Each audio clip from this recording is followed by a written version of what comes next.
લખિત છે મનપાચમના મેળામાં સૌ જાત લઈને આવ્યા છે, કોઈ શમણું લઈને આવ્યા છે, કોઈ વાત લઈને આવ્યા છે.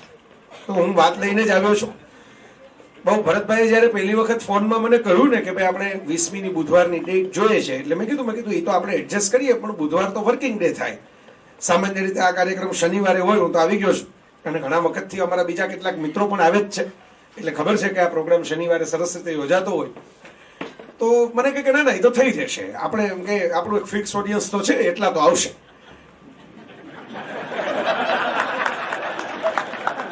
એટલે નાગરિક બેંકની ફિક્સ ડિપોઝિટ કેટલી વધારે છે એ અત્યારે ખબર પડે છે આપણને. મારા માટે તો ઘરનો પ્રોગ્રામ છે. આ તો અગાઉ તો હું આના વિશે બહુ વિગતે બોલી ગયો છું, એટલે એનું પુનરાવર્તન ટાળીને પુસ્તકની વાત શરૂ કરું હમણાં. પણ મારા માટે ઘરનો પ્રોગ્રામ એટલે છે કે આ બધા મિત્રો મને નાનેથી મોટો થનાર જોનારા મિત્રો છે. આ વડીલો કહેવાય, નાગરિક બેંક સાથે સંકળાયેલા, અહીં સામે બેઠેલા, બહુ ભાવથી જે અમુક તો મિત્રો નીચે બેસી ગયા છે, અમુક મિત્રો પ્લાસ્ટિકની ખુરશીમાં ગોઠવાઈ ગયા છે. આ બધા એવા લોકો છે કે જેના આંગળી પકડીને આપણે મોટા થયા. હમણાં મેં એક પપ્પા ઉપરની પોસ્ટ લખી, એમાં એમ લખેલું કે છોકરાઓ નાના હોય ને ત્યારે બાપના ખભા ઉપર બેસતા હોય. આવો કંઈક મેળો હોય ને સ્ટેજ ઉપર મોટો પ્રોગ્રામ ચાલતો હોય, બાપુજીને કંઈ દેખાય નહીં ભીડમાં, પણ બાળકને દેખાય એના માટે ખભે ચડાવે. છોકરાને દેખાય, બાપને ન દેખાય. એટલે અહીં એવા લોકો બેઠા છે. બધાના નામ લઈને વંદના કરવા જાઓ તો આખો 1 કલાક આમાં જાય, કારણ કે દરેક વિશે હું પાપા 2-3 મિનિટ બોલું ને તો એ સમય પૂરો થઈ જાય આપણો. એવા મિત્રો છે કે જેણે મને મોટો કર્યો છે. એટલે આપણી કવિતામાં છે, બહુ જૂની કવિતા, તને સાંભળે રે મને વિસરે રે, હરી પડે આખડે બેઠા થાય, પિતાંબર પગમાં અટવાય, એવું સરસ વર્ણન છે. એમાં મને એક જગ્યાએ સુદામા કૃષ્ણને એમ કહે છે કે મને મોટો કીધો મહારાજ રે. તમે આમ દોડતા મને આવ્યા મળવા માટે, એમાં મને મોટો કીધો મહારાજ રે. હું તો એમ કે તમારો સામાન્ય જૂનો મિત્ર, પણ તમે મને મોટો કર્યો આજે. એમ આજે મારે તમને બધાને કહેવાનું કે મને મોટો કીધો મહારાજ રે. હું રાજકોટમાં રહું છું, આ લખું છું, બોલું છું. હવે બધા વિડીયો આમ તેમ ફેલાતા હોય કે પ્રવચનોના આમંત્રણ મળતા હોય કે એ બધી તો બહારની યાત્રા છે, એનાથી કંઈ ભીતરની યાત્રાને ફેર નથી પડતો. એ તમે આજે તો આ કાર હતી તો ઉલટાનું મોડું થયું હોય પહોંચવામાં. ઓલા પતરામાં કારમાંથી કાઢીને આવવું પડે ને. પછી મેં નિલેશભાઈને ફોન કર્યો કે હવે તમે રસ્તો બતાવો, હું તો આવીને હાલીને આવતો રહું છું. પણ મને યાદ છે કે હું ચાલીને જયારે જાતો, આ ગોપાલભાઈ ત્યાં, પ્રવીણભાઈ ત્યાં, કચેરિયા સાહેબ મને મળે તેમ કે હાલો ક્યાં જાઉં છો, આમ હાલતા હાલો મૂકતો જાઓ. તો ભાઈ જેટલા મિત્રો બેઠા છે દરેક સાથે મારી પર્સનલ મેમરી છે. નાગરિક બેંક, મેં કહ્યું એમ, નાગરિક બેંકના નામમાં નાગરિક તો આવે જ છે, પણ હું નાગરિક તરીકે એમ કહી શકું કે આ મારી એ બેંક છે. મામાને ખબર છે, એક જમાનામાં એક ડિપોઝિટની વાત મામાએ મને એમ કીધી કે ભાઈ તમે આવો તો જૂની છે, તમારા જુનાગઢની બેંક ટેક ઓવર કરી હતી. મેં આ વાત પણ કરેલી એકવાર મારા વ્યાખ્યાનમાં, આપણા બધા મિત્રો હતા ત્યારે. પણ આજે જુદું ઓડિયન્સ છે એટલે ખાલી આટલી રિપીટ કરી દઉં. એટલે જ્યોતિન્દ્ર મામાનો, હું તો ગોંડલ રહેતો ત્યારે, ફોન આવ્યો મને કે આમે તમારા પપ્પાની જૂની લોન બતાવે છે અને એ જમાનામાં કોઈ ઇન્ક્વાયરી નહીં કરી હોય બેંક, તો અમે ટેક ઓવર કરી લીધી છે, એટલે તમે આવો એટલે આપણે એનપીએ નું બધું ક્લિયર કરીએ, ડોક્યુમેન્ટ કરીએ. એટલે મેં કીધું ના એ તો પૈસા જો લીધા હોય તો દેવા તો પડે જ. એટલે મામા કે તમે કયો એમ. એટલે મેં કીધું ના મારે તો દેવા જ છે. હવે મેં કીધું દીકરા તરીકે મારી જવાબદારીમાં આવે. એ જમાનામાં ભલે કોઈ ઇન્ક્વાયરી કરી કે ન કરી. તેથી હું મામાને મળવા ગયો હતો ઓફિસે અને એ આપી આવ્યો. તો ત્યારે મને એમ થાય કે ના આ બેંકમાં આપણો કંઈક હિસ્સો છે ને, એમ આપણે એમાં આપણે કંઈક રાખ્યું તો ખરું. કામેશ્વર તો મારી ભેગો ભણતો, મારો બહુ જૂનો ગોઠ્યો અને મને બહુ આમ પ્રેમ કરે એવો મિત્ર. એટલે એ આવ્યો એટલે મને એમ લાગે નિલેશભાઈ છે, આમ રાજકોટમાં અડધો માહિતી મને નિલેશભાઈ થ્રુ મળે, ક્યાં શું ચાલી રહ્યું છે, ક્યાં કયો કાર્યક્રમ છે. મારો કહેવાનો મતલબ એ છે, મેં કીધું હું ના પાડતા લલચાઈ જાઉં છું કે બધા વિશે થોડીક વાત કરું, પણ હવે મારે સંયમ રાખવો પડશે. કેટલા બધા છે એમ, હું કોની વાત કરું, ક્યાં ભૂલું ક્યાં યાદ કરું. હરિવંશભાઈ બચ્ચનના એક આત્મકથાનું શીર્ષક આ છે, ક્યાં ભૂલું ક્યાં યાદ કરું. હું પાયોનિયરનો પાસ લેવા માટે પહેલા કૌશિકભાઈને ત્યાં આવ્યો હતો એમ કહેવા માટે કે ભાઈ મારે ખાલી જોવા જ આવવું છે, પણ હું તો ગોંડલ રહું છું, મને ખબર નહીં પડે કે ક્યાં આવું. હજી મને એ યાદ છે કશ્યપભાઈ જયારે પેલે આઈએએસ ને આઈપીએસ ને એવી સિવિલ સર્વિસના સપનાઓ જોતા હતા કે અહીંથી તૈયાર થાય. અમારો એક મિત્ર તેને તૈયાર કરીને મોકલી દીધો પોલીસ ખાતામાં, ગૌરવ. તો આવા કેટલી યાદો છે મારી સાથે અહીં બેઠેલા મિત્રોની. એક ચહેરાઓ મારા માટે ચહેરાઓ નથી, મારા માટે દસ્તાવેજ છે બધા. હમણાં અમે વાલજી બાપા ને કિરણભાઈ બધાને યાદ કરતા હતા, એટલે એ મને યાદ આવ્યું કે ભાઈ મારું અહીં વાવેતર કરનાર રાજકોટમાં એ બાપુજી વાલજી બાપા, જેને વાવેતર કર્યું આ છોડનું અહીં, કે ભાઈ આ ગોંડલની માટીમાંથી ઉખાડીને રાજકોટની માટીમાં રોપવા જેવો છોડ છે. તો આ ભૂમિકા આટલી બાંધી લઉં, પુસ્તકની પહેલા પ્રસ્તાવના આવે એમ તમે સમજી લેજો કે આટલી પ્રસ્તાવના કરી લીધી મૂળ વિષય શરૂ કરતા પહેલા. આ અમારે ઓલા જૂના જમાનામાં પેલા રાતના નો ઓલા ફરમાઈશી નગમો કા કાર્યક્રમ એમ આવતું. ऑल इंडिया रेडियो की उर्दू सर्विस में फरमाइशी नगमों का कार्यक्रम सुन रहे प्रवीणभाई. મારી ગોઠડીની ઉઘરાણી અમારે કરવાની છે. હમણાં એક મિત્રએ કીધું કે એનું પુસ્તક કરો, એટલે પ્રવીણભાઈ આજે જોયા મને યાદ આવ્યું કે આપણે એનું પુસ્તક કરીએ. તો ભરતભાઈનો ફોન આવ્યો કે ભાઈ આ પુસ્તક ઉપર. મેં કીધું પુસ્તક તો મેં વાંચેલું છે, પણ આ તો બહુ જાણીતું પુસ્તક છે. પણ મને કે ના, બધાની લાગણી છે કે આની વિશે થોડીક ચર્ચા થાય. એટલે હવે ખભે કોથળો અને દેશ મોકળો, સરસ ગુજરાતીનું શીર્ષક મને પહેલા જ બહુ ગમ્યું. હું હમણાં જ રશ્મિ બંસલ અને સોનલ મોદી બંનેને સોનલબેનના પર્સનલ પ્રોગ્રામમાં મળ્યો. એ પણ બહુ પ્લેઝન્ટ મેમરી. સાધનાનો રમણલાલજી શાહ પત્રકારત્વ એવોર્ડ અચાનક જ મને ફોન આવ્યો. મને ખ્યાલ જ નહીં, મુકેશભાઈનો ફોન આવ્યો કે અમે ડિક્લેર કર્યો છે. મને પોતાને નવાઈ લાગી. મેં કીધું ભાઈ ઘણા લોકોને એવોર્ડ લાગશે, મને તો ઠીક, મને તો આનંદ થાય, ગૌરવ થાય, પણ કોકને વિચિત્ર લાગશે. મને કઈ કોકને શું લાગે અમારે થોડું જોવાનું હોય. અમારે તો માણસ અને અમારા એવોર્ડની જે ગરિમા છે એટલું જ જોવાનું હોય. એ જ દિવસે સોનલબેનના પિતાશ્રીની સ્મૃતિમાં એમણે આ કાર્યક્રમ રાખેલો. રશ્મિ બંસલના પુસ્તકનો એમણે જે છેલ્લો અનુવાદ કર્યો એના વિમોચન. કુદરતી સંયોગ, જો વિચાર કરો, ડિવાઇન ડિઝાઇન જેને અંગ્રેજીમાં કહે છે ને, આ connecting the dots, original connecting the dots, એવું સ્ટીવ જોબ્સની વાત હતી. આ છે સ્ટે હંગ્રી સ્ટે ફુલિશ.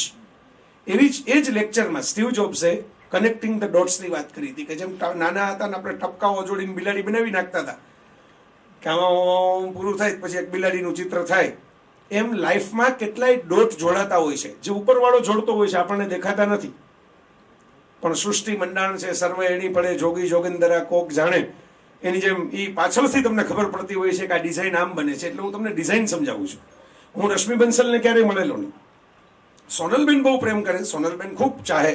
એમના પર્સનલ ઘરના મેરેજના ફંક્શનમાં પણ હોય. આજે છે આવી ગયા. અરે વાહ ભાઈ, સોનલબેન વ્યક્તિત્વ પણ બહુ સરસ મજાનું. એમના હસબન્ડ પણ એટલા જ, એમના દીકરીઓ બધી રીતે આખું ઘર આમ જુઓ તો દુનિયા ફરેલું કોસ્મોપોલિટન છે, પણ સોનલબેન પાછું સરસ ગુજરાતીનો નાતો જાળવીને બેઠા છે. તો સોનલબેનનો ફોન આવ્યો. હવે મારે ધર્મસંકટ થયું. બે એવા કાર્યક્રમો કે જ્યાં કોઈ કોમર્શિયલ ઇન્ટરેસ્ટ ન હોય, પણ જ્યાં પ્રેમના સોદેથી જવાનું હોય. સોનલબેન પપ્પા માટે પ્રોગ્રામ કરે, એમના દિવંગત. સામે સાધનાનું એવોર્ડ ફંક્શન. પછી મેં ફોન કર્યો અને સરસ રીતે બધા સાધનાવાળા મિત્રોએ 1 કલાક વહેલું કર્યું કે આપણે વહેલું કરીએ અને તમે અમદાવાદમાં બે જગ્યાએ પહોંચો. એટલે સીધું હું સાધનાનું એવોર્ડ ફંક્શન પૂરું કરી, બધાની વિદાય લઈ, પ્રવચન પૂરું કરી ત્યાંનું, અને પહોંચ્યો સોનલબેનના પ્રોગ્રામમાં. ત્યાં રશ્મિ બંસલને મળ્યો. ત્યાં સોનલબેનની સાથે છેલ્લી વાત થઈ. પછી તો અમારે હમણાં મુલાકાત નથી થઈ. અને આ કુદરતી સોનલબેને અનુવાદ કરેલું રશ્મિ બંસલનું પુસ્તક, જેની સાથે સાધના જોડાયેલું હોય એવા સાધક મિત્રોએ મને બોલાવીને કહ્યું, સામેથી જ કહેલું છે, મેં ફોન નથી કર્યો. આ બધા બેઠા છે ને, કહું છું કે એવું નથી કે મેં કઈ ગોઠવું હોય, હાલો આપણે આવી કઈક વાત કરવી છે એટલે તમે કઈક ગોઠવી દો. આવું આ ગોઠવનારો આપણાથી મહાન હોય છે. આ બધા લેખકો કરતા મોટો સ્ક્રિપ્ટ રાઇટર છે. એને ક્યારે કઈ સ્ક્રિપ્ટ કેવી રીતે લચાવી હોય એ નક્કી કરતો હોય છે. અને આમાં એવા જ સાહસિકોની વાત છે કે જે થોડીક ફનાગીરી રાખીને એના ભરોસે નીકળી ગયા હોય. આપણે ત્યાં કાઠિયાવાડી દોરો છે, શામળ ભટ્ટનો દોરો છે, કર ઉદ્યમ. આ આખા પુસ્તકને, બહુ મોટું પુસ્તક છે, ઘણા બધા સાહસિકોની આમાં વાત છે, અલગ અલગ વિભાગ પાડેલા છે.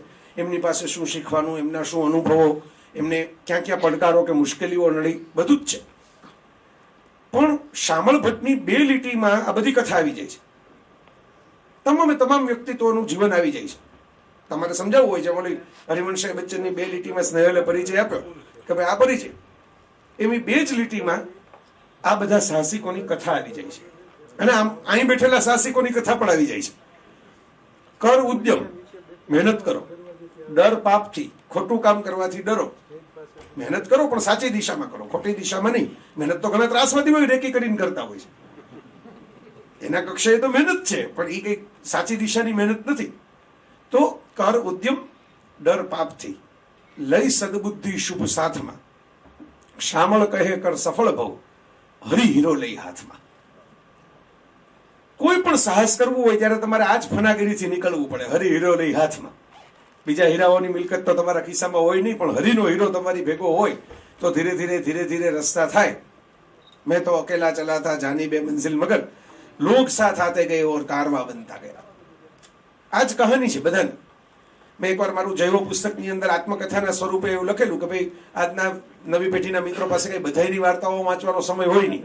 પછી આ મનોજભાઈ જેવાનું પુસ્તક પરિચય વાંચીને પૂરું કરવું પડે કે આ પુસ્તક વંચાઈ ગયું, પરિચય વંચાઈ ગયો. એટલે તો શું હોય એમની પાસે? બે જ લીટી.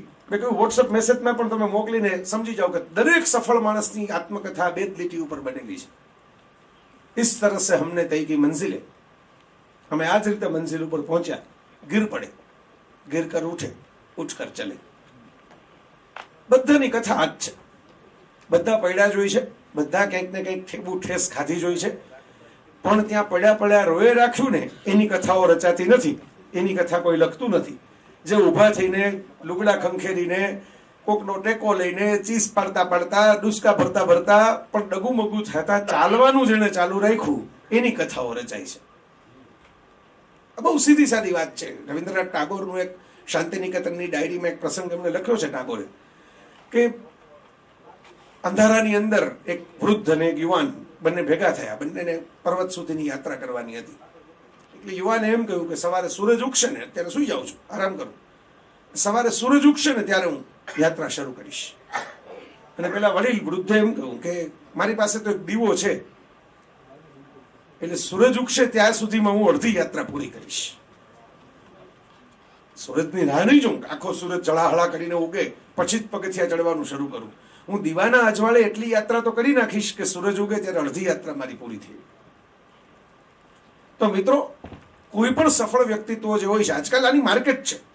બરાબર, બધા મોટિવેશનલ સ્પીકરો બદનામ થતા જાય છે દિવસે દિવસે કે આ બધાને મોટિવેટ કરે છે. પોતે તો હમણાં એક જણાએ ગોળી ખાઈ લીધી, તેમાં અમારી માથે આવી ગયું. 2-4 લેખ લખી નાખ્યા લોકોએ કે આ બોલવા વાળા બધા પોતે જ ડિપ્રેશનમાં હોય છે.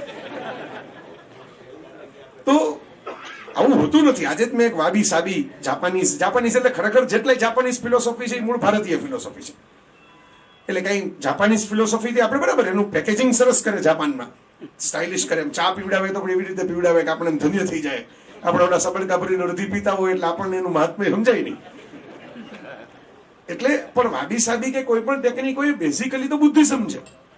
અને બુદ્ધિઝમના જે બેઝિક ફંડામેન્ટલ છે એ ઉપનિષદ છે. ઉપનિષદ અમુક રીતે ભૂલાયું અને કર્મકાંડોનું પ્રમાણ વધી ગયું એટલે બુદ્ધે એની વિરુદ્ધની અંદર પોતાની એક નવી ધારા ચલાવી. પણ મૂળ ઉપનિષદના અમુક તમે ગ્રંથોનો અભ્યાસ કરો તેમાં બુદ્ધિઝમના સૂત્રો મળે જ તમને. તો એ મૂળ ભારતની ધારા છે કે જે અસુંદર છે. મેં આજના લેખમાં ઉલ્લેખ કર્યો છે કે આપણે જો વિચાર કરો, આપણે હનુમાનને પૂજીએ, આપણે ગણેશને પૂજીએ, આપણે વિસર્જનનો ઉત્સવ કરીએ, આપણે ભભૂતિ ચોળેલા ગળામાં નાગ લખેલા શંકરને સૌથી મોટા દેવતા માનીએ, સુંદરની જ પૂજા થાય, શણગારની જ પૂજા થાય, રૂપની જ પૂજા થાય એવું નહીં, અસુંદરનું પણ ઉત્સવ થાય જે ઇમ્પરફેક્ટ છે. ક્યારેક આપણા વાળ આપણે અરીસામાં જોઈએ તેમ લાગે કે ઓહો પેલા હતા એવા તો રહ્યા નથી. વાળ જ નથી રહ્યા ઘણી વાર, તો પેલા હતા તો પછીની વાત છે. વાળ હોય તો પહેલા ને હવેની કમ્પેરિઝન કરીએ ને, બરાબર. ક્યારેક આપણો ચહેરો જોઈને આપણને લાગે, ક્યારેક આપણી કાર જોઈને કે સ્કૂટર જોઈને લાગે હળવામાં તો ઘસરકા પડી ગયા બે, કોણ પાડી ગયું હશે? આપણાથી જ પડ્યા હોય પણ આપણે કોઈ એવું કબૂલ કરીએ નહીં ને કે મારાથી ઘસરકા પડે છે, એટલે કોણ પાડી ગયું હશે એમ કરીને કોકનું ખીટીએ ગોતીએ. પણ મહત્વની વાત આ છે કે ઇમ્પરફેક્ટ બધું જ પરફેક્ટ લાઈફમાં મળતું નથી. રેડીમેડ આમ એકદમ પરફેક્ટ હોય ને, મેં લેખમાં હસતા હસતા આજે લખ્યું છે કે શેવિંગ જે થાય ને એ સારામાં સારી ફોટોશોપમાં થાય. બ્યુટી પાર્લરનું ગણી લેવું, બહેનોએ કઈ બહુ મૂંઝાવું નહીં આમાં, બરાબર. ઘણા મોટી સંખ્યામાં બહેનો છે એટલે એને એમ થાય કે આ પુરુષનું જ ઉદાહરણ આપે છે પાછું, એટલે આપણે બેલેન્સ કરી દઈએ. બહેનોએ કઈ જરાય મૂંઝાવું નહીં. આ પુરુષને તો વર્ષોથી સ્ત્રી જેવા જ થવું છે, નહીતર તો હજામતની શોધ જ ન કરી હોત ને. સ્ત્રીના ચહેરાઓ જોઈ જોઈને નક્કી કર્યું હશે કે આ હાળું શોભતું નથી એટલે આપણે ગમે એમ કરીને કાઢીએ. એમાંથી અસ્ત્રા ગોઈતા, એમાંથી રેઝર ગોઈતા. પણ એ ફોટોશોપમાં બહુ સારા થાય. એકચ્યુઅલ તમે અરીસામાં જુઓ ને, ઓલા અમુક સારી હોટલો હોય ને એમાં ઓલા ક્લોઝઅપ વાળા અરીસા રાખી તો બી હમણાં હોય. આપણે એક તો 10 મિનિટ લગી બધું આમ દાઢી બાઢી કરીને હરખા તૈયાર થયા હોય, પછી એમાં જોઈએ તેમ લાગે એટલે અહીં તો બધું બહાર જંગલ જ છે. તો ક્લોઝઅપની અંદર કોઈ પણ દ્રશ્ય બિહામણું લાગી શકે, દૂરથી રળિયામણું જ લાગતું હોય છે. એવું જ સફળ વ્યક્તિત્વનું છે. ક્લોઝઅપમાં એના કેટલા બધા તમને અલગ અલગ ઉબડ ખાબડ રસ્તાઓ જોવા મળે, ખાડા ટેકરાઓ જોવા મળે. આ સીડી હોય, સીડીની ડિસ્ક, એને ક્યારેક માઇક્રોસ્કોપમાં નીચે મૂકીને જોજો કોઈક લેબમાં જઈને. આપણા બધા રાજકોટના મિત્રો તો મૂકવા દેશે, બધા ઘરના જ મિત્રો છે, ભટ્ટ સાહેબને કોકને હું કહી દઈશ કે આ મૂકવા દેજો, કોક આવે મારું નામ લઈને. તો સીડીની ડિસ્ક લઈને ખાલી માઇક્રોસ્કોપ નીચે મૂકવાની, તમને એમાં ગોબા દેખાશે, કેટલાય નાના નાના નાના નાના ગોબા, કારણ કે એમાંથી ધ્વનિનું પેલું લેસર કિરણ પસાર થાય. સાયન્સ છે. પણ આમ તમે સીડી જુઓ કેવી રૂડી રૂપાળી લાગે, લોકો લિપસ્ટિક કરી શકે એમાં જોઈને, ચાંદલો કરી શકે, અરીસાનું કામ કરે.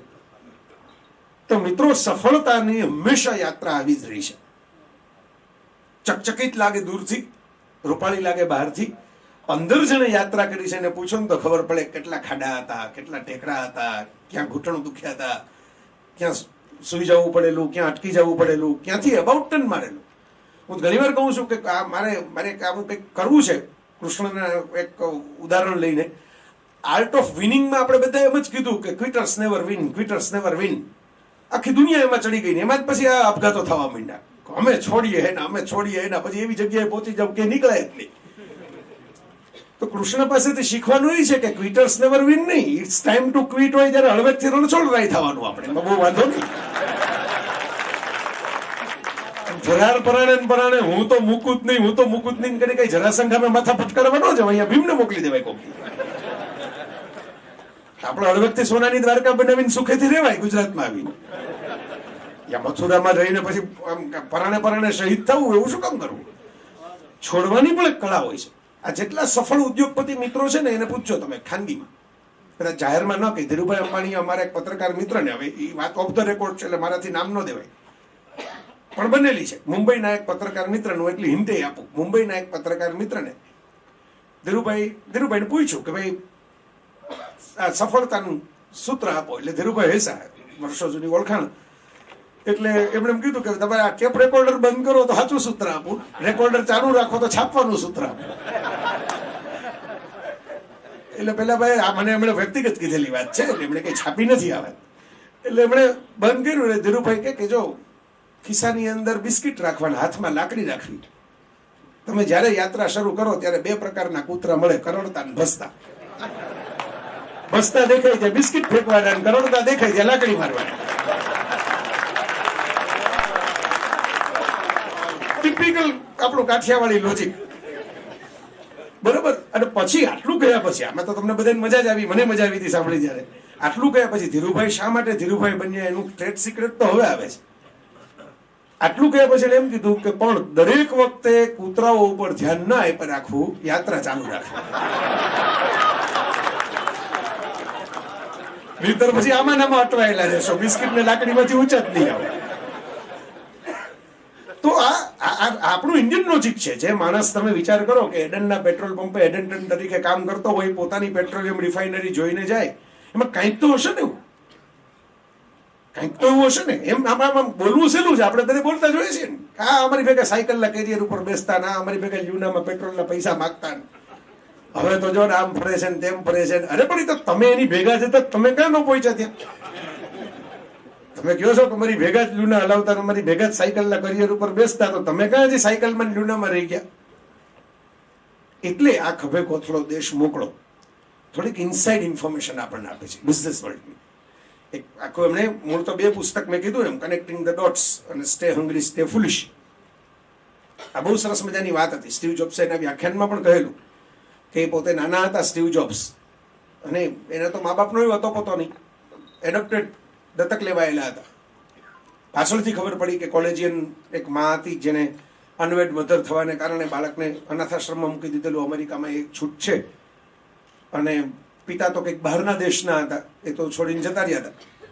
અને પછી દત્તક માતા પિતાએ મોટા કર્યા, અને એમાં એક મેગેઝિન સ્ટીવ જોબ્સના કહેવા મુજબ કેલિફોર્નિયાના કોઈ સાયન્ટિસ્ટનું સાયન્સ મેગેઝિન આવતું, એ બંધ થઈ ગયું એકવાર. પૈસાના અભાવે, લવાજમના અભાવે મેગેઝિન બંધ થઈ ગયું, ઠપ થઈ ગયું.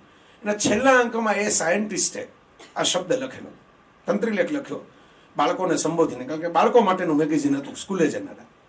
કે બાળકો એમ કે મેં સેવા કીધી રે બનતી નર્મદે, જે કીધું હતું ને એવું, અરી પણ ગાશે દિલથી. એમ મારો દુશ્મન પણ એમ કહેશે કે પોતાના પ્રયત્નો બધા કર્યા, એમ કરીને તંત્રીલેખ લખ્યો કે ભાઈ બાળકો એમ કે મેં તમારાથી શક્ય એટલું બધું જ્ઞાન પીરસવાની કોશિશ કરી. ત્યારે તો ગૂગલ કંઈ હતું નહીં, સ્ટીવ જોબ્સે લખ્યું જ છે, ઇન્ટરનેટ તો હતું જ નહીં. મેગેઝિનો વાંચીને અમે બધા જ્ઞાન મેળવતા, પણ હવે એમ કે મારી આર્થિક સ્થિતિ એવી નથી કે હું આ મેગેઝિન લાંબુ ચલાવી શકું, એટલે મેગેઝિન તો બંધ કરું છું, પણ તમને બધાને જે બાળકો આ મેગેઝિન વાંચતા હોય એને એક નાનકડો મેસેજ આપું છું કે જિંદગીની યાત્રા તમારી ચાલુ રહેવાની છે. મેગેઝિન બંધ થાય છે, જિંદગી બંધ નથી થતી. તો એમ કે જો તમારે થોડો ઘણો આ બધો ટેકનોલોજી, સાયન્સ, નવી દુનિયા, બિઝનેસ એમાં કંઈક રસ પડતો હોય, નવા કંઈક ખ્વાબ પૂરા કરવા હોય જીવનમાં, તો આ બે શબ્દો યાદ રાખજો. સ્ટે હંગ્રી, બે શબ્દ સમૂહ રાધર. Stay hungry, stay ફુલિશ. થોડાક ભૂખ્યા રહેજો. ભૂખ્યા એટલે કેવા, ઓલા આપણે રાજકોટમાં તો હમણાં બધા ગોલા ને આઈસ્ક્રીમ ને બધું ખાવા માટે નીકળી પડશે બધા 9:30 ભૂખ્યા એ નહીં. ભૂખ્યા એટલે તમારી અંદર આમ ઓહો હવે તો ઘણું થઈ ગયું, હવે ક્યાં આમ કે આનાથી વધારે શું કરવાની જરૂર છે, એ નહીં. તમારી અંદર એક ફાયર બળતો રહેવો જોઈએ હજી. ये दिल मांगे मोर, ये दिल मांगे मोर એવું થવું જોઈએ. થોડાક ભૂખ્યા રહેજો. ક્યારે એવું ન માનતા કે મને બધું જ્ઞાન મળી ગયું, મને બધું આવડી ગયું, મારો ધંધો જોરદાર ચાલી ગયો, લક્ષ્મી દેવીના આશીર્વાદ આવી ગયા, એનાથી વધારે કંઈક મેળવવાની જરૂર નથી. કાયમ ભૂખ્યા રહેજો. એન્ડ સ્ટે ફુલિશ, થોડાક ઘેલા રહેજો. ફુલિશ એટલે મૂર્ખા નહીં, અહીં મૂર્ખાના અર્થમાં ફુલિશ નથી. ઘેલા રહેજો, ઘેલા. જરા પાગલ રહેજો, જરા દીવાના રહેજો. આ દુનિયામાં ડાયા માણસો ખાલી પ્રેક્ષકો જ બન્યા છે, બધા સ્ટેડિયમમાં જ બેઠા છે.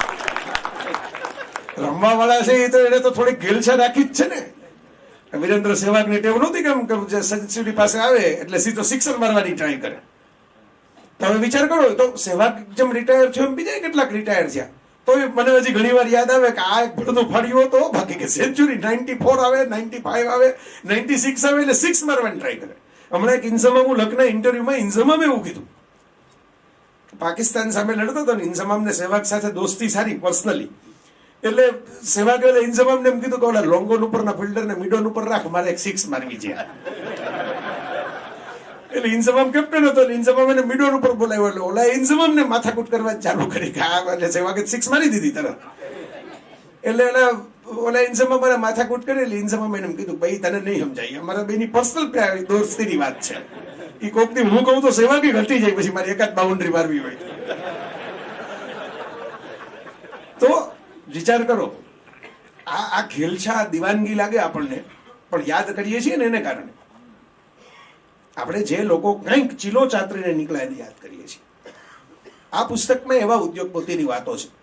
મુશ્કેલ એ છે કે હવે એટલી બધી વાતો છે. આ દળદાર પુસ્તક છે, એમ તો હાર્ડબાઉન્ડ નથી એટલે તમને એવું લાગે, પણ દળદાર પુસ્તક છે. IIM અમદાવાદ એની ધરી છે. પછી એમાં કેટલા ચક્રોના બધા આરા છે એ આમાં દર્શાવવામાં આવ્યું છે, ભાગ પાડવામાં આવ્યો છે.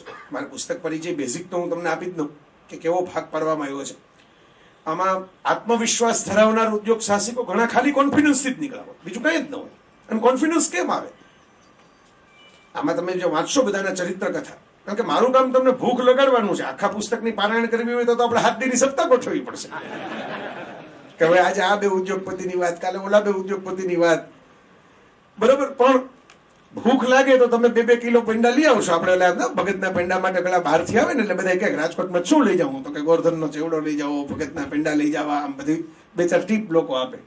પછી મેં તો જોયું છે આ દ્રશ્ય નજરે, કે જાય એટલે એમ કે ભાઈ આ પેંડા કેવા છે ને કેમ આપ્યા ને કેમ બને ને, ઘણા એનઆરઆઈ હોય ને બધું જાણવાનું બહુ કુતૂહલ હોય, બરોબર. એટલે આપણે તો નિરીક્ષણ કર્યું જ છે કે રાજકોટમાં કોઈ આટલી લાંબી માથાકૂટ કરે નહીં, સીધો પેંડો જ ખવડાવી દે. આટલું બધું વર્ણન કરવા કરતા અને આ બધું કરવા કરતા આખો પેંડો ખાઈ જાય સારું, બરોબર. એને આપોઆપ ભાવશે લઈ લેશે 1 કિલો. તો મારું કામ આ એકાદ પેંડો ખવડાવીને તમને બાકીનું બોક્સ તમે લેવા જાઓ આ પુસ્તકનું, એટલું ધ્યાન રાખવાનું છે. બધા એક આખો કિલો પેંડા તો કઈ એકારે તો ખાઈ ન હોય ને, આપણાથી ખાવાનું મન થાય તો ટુકડે ટુકડે ખાવા પડે, એક સાથે તો ખાઈ ન શકે. આત્મવિશ્વાસ કેમ આવે? આમાં એક આખો ભાગ છે આત્મવિશ્વાસ ધરાવનાર ઉદ્યોગ સાહસિક. હું દરેક માટે એક એનાલોજી તમને આપું છું, ત્રણેય ભાગ માટે. કોન્ફિડન્સ કેમ આવે એવું તો મને કોલેજના વિદ્યાર્થીઓ ઘણી વાર પૂછતા હોય. હું પ્રવચનમાં જાઉં ને હું એમ કહું કે આત્મવિશ્વાસ રાખો ને જાત ઉપર ભરોસો રાખો, એટલે બધા કે એ તો અમને બચપણથી બધા કીધા રાખે છે, પણ એનું પડીકું કે મળતું નથી. એ તાણે કેમ રાખો? એટલે પછી હું હસતા હસતા કહું કે કાંઈ ન થાય ને તો હનુમાન ચાલીસા ગોખી લેવો, એનાથી કોન્ફિડન્સ આવશે. તુમ રક્ષક કહું કો ડરના. બીજું કઈ ન થાય તો આટલું કરી શકો તો ઘણું છે. એમ તમને તમારામાં કોન્ફિડન્સ ના આવતો હોય તો હનુમાનમાં તો રાખો. પણ જે વાત છે, હસતા હસતા કહું છું, પણ વાત છે જે બહુ મહત્વની છે. કોન્ફિડન્સ ક્યાંથી આવે? એની કોઈ ફોર્મ્યુલા તો મળતી નથી, એનું કોઈ ઇન્જેક્શન તો મળતું નથી. તો અમે આ બધા ડોક્ટરો બેઠા છે એને ભાઈ લઈ લઈએ, આ બધા આટલા છે દર્દી એને આપી દેજો, કાલે સાજા થઈ જશે. કોન્ફિડન્સ આવે હંમેશા, આત્મવિશ્વાસ આવે આવડતમાંથી. આવડત હોય નહીં હંમેશા આત્મવિશ્વાસમાં જ હોય. બરાબર?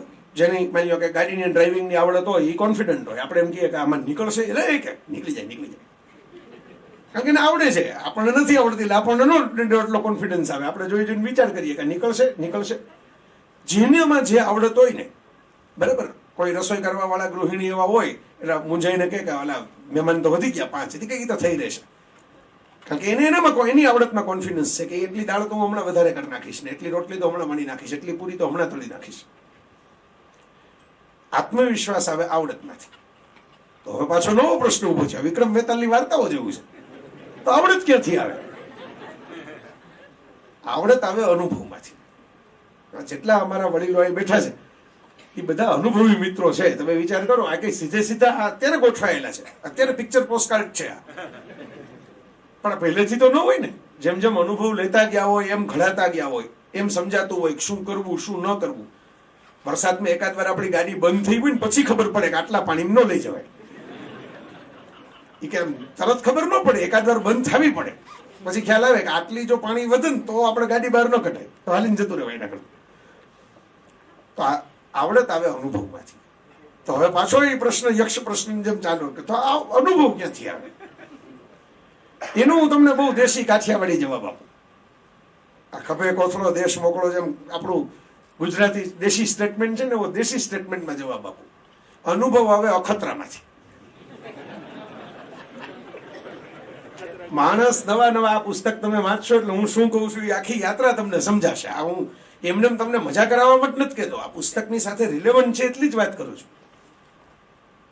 અખતરા માણસ કરે, ખબર નથી શું કરે. મારો એક મોબાઈલ ભપ થઈ ગયો હતો અમદાવાદમાં. મેં ફેસબુક ઉપર એની પોસ્ટે મૂકી હતી. જે અહીં હવે એવા બેઠા છે ફેસબુક ઉપર રેગ્યુલર, દીપાલી બધા અમારા એવા રીડર બેઠા છે જે 24 કલાક ફોલો કરતા હોય, એટલે હું ખાતરી એ બધાને હાજર નાજર રાખીને કહું છું કે ભાઈ આમાં ગપ્પા નથી મારતો.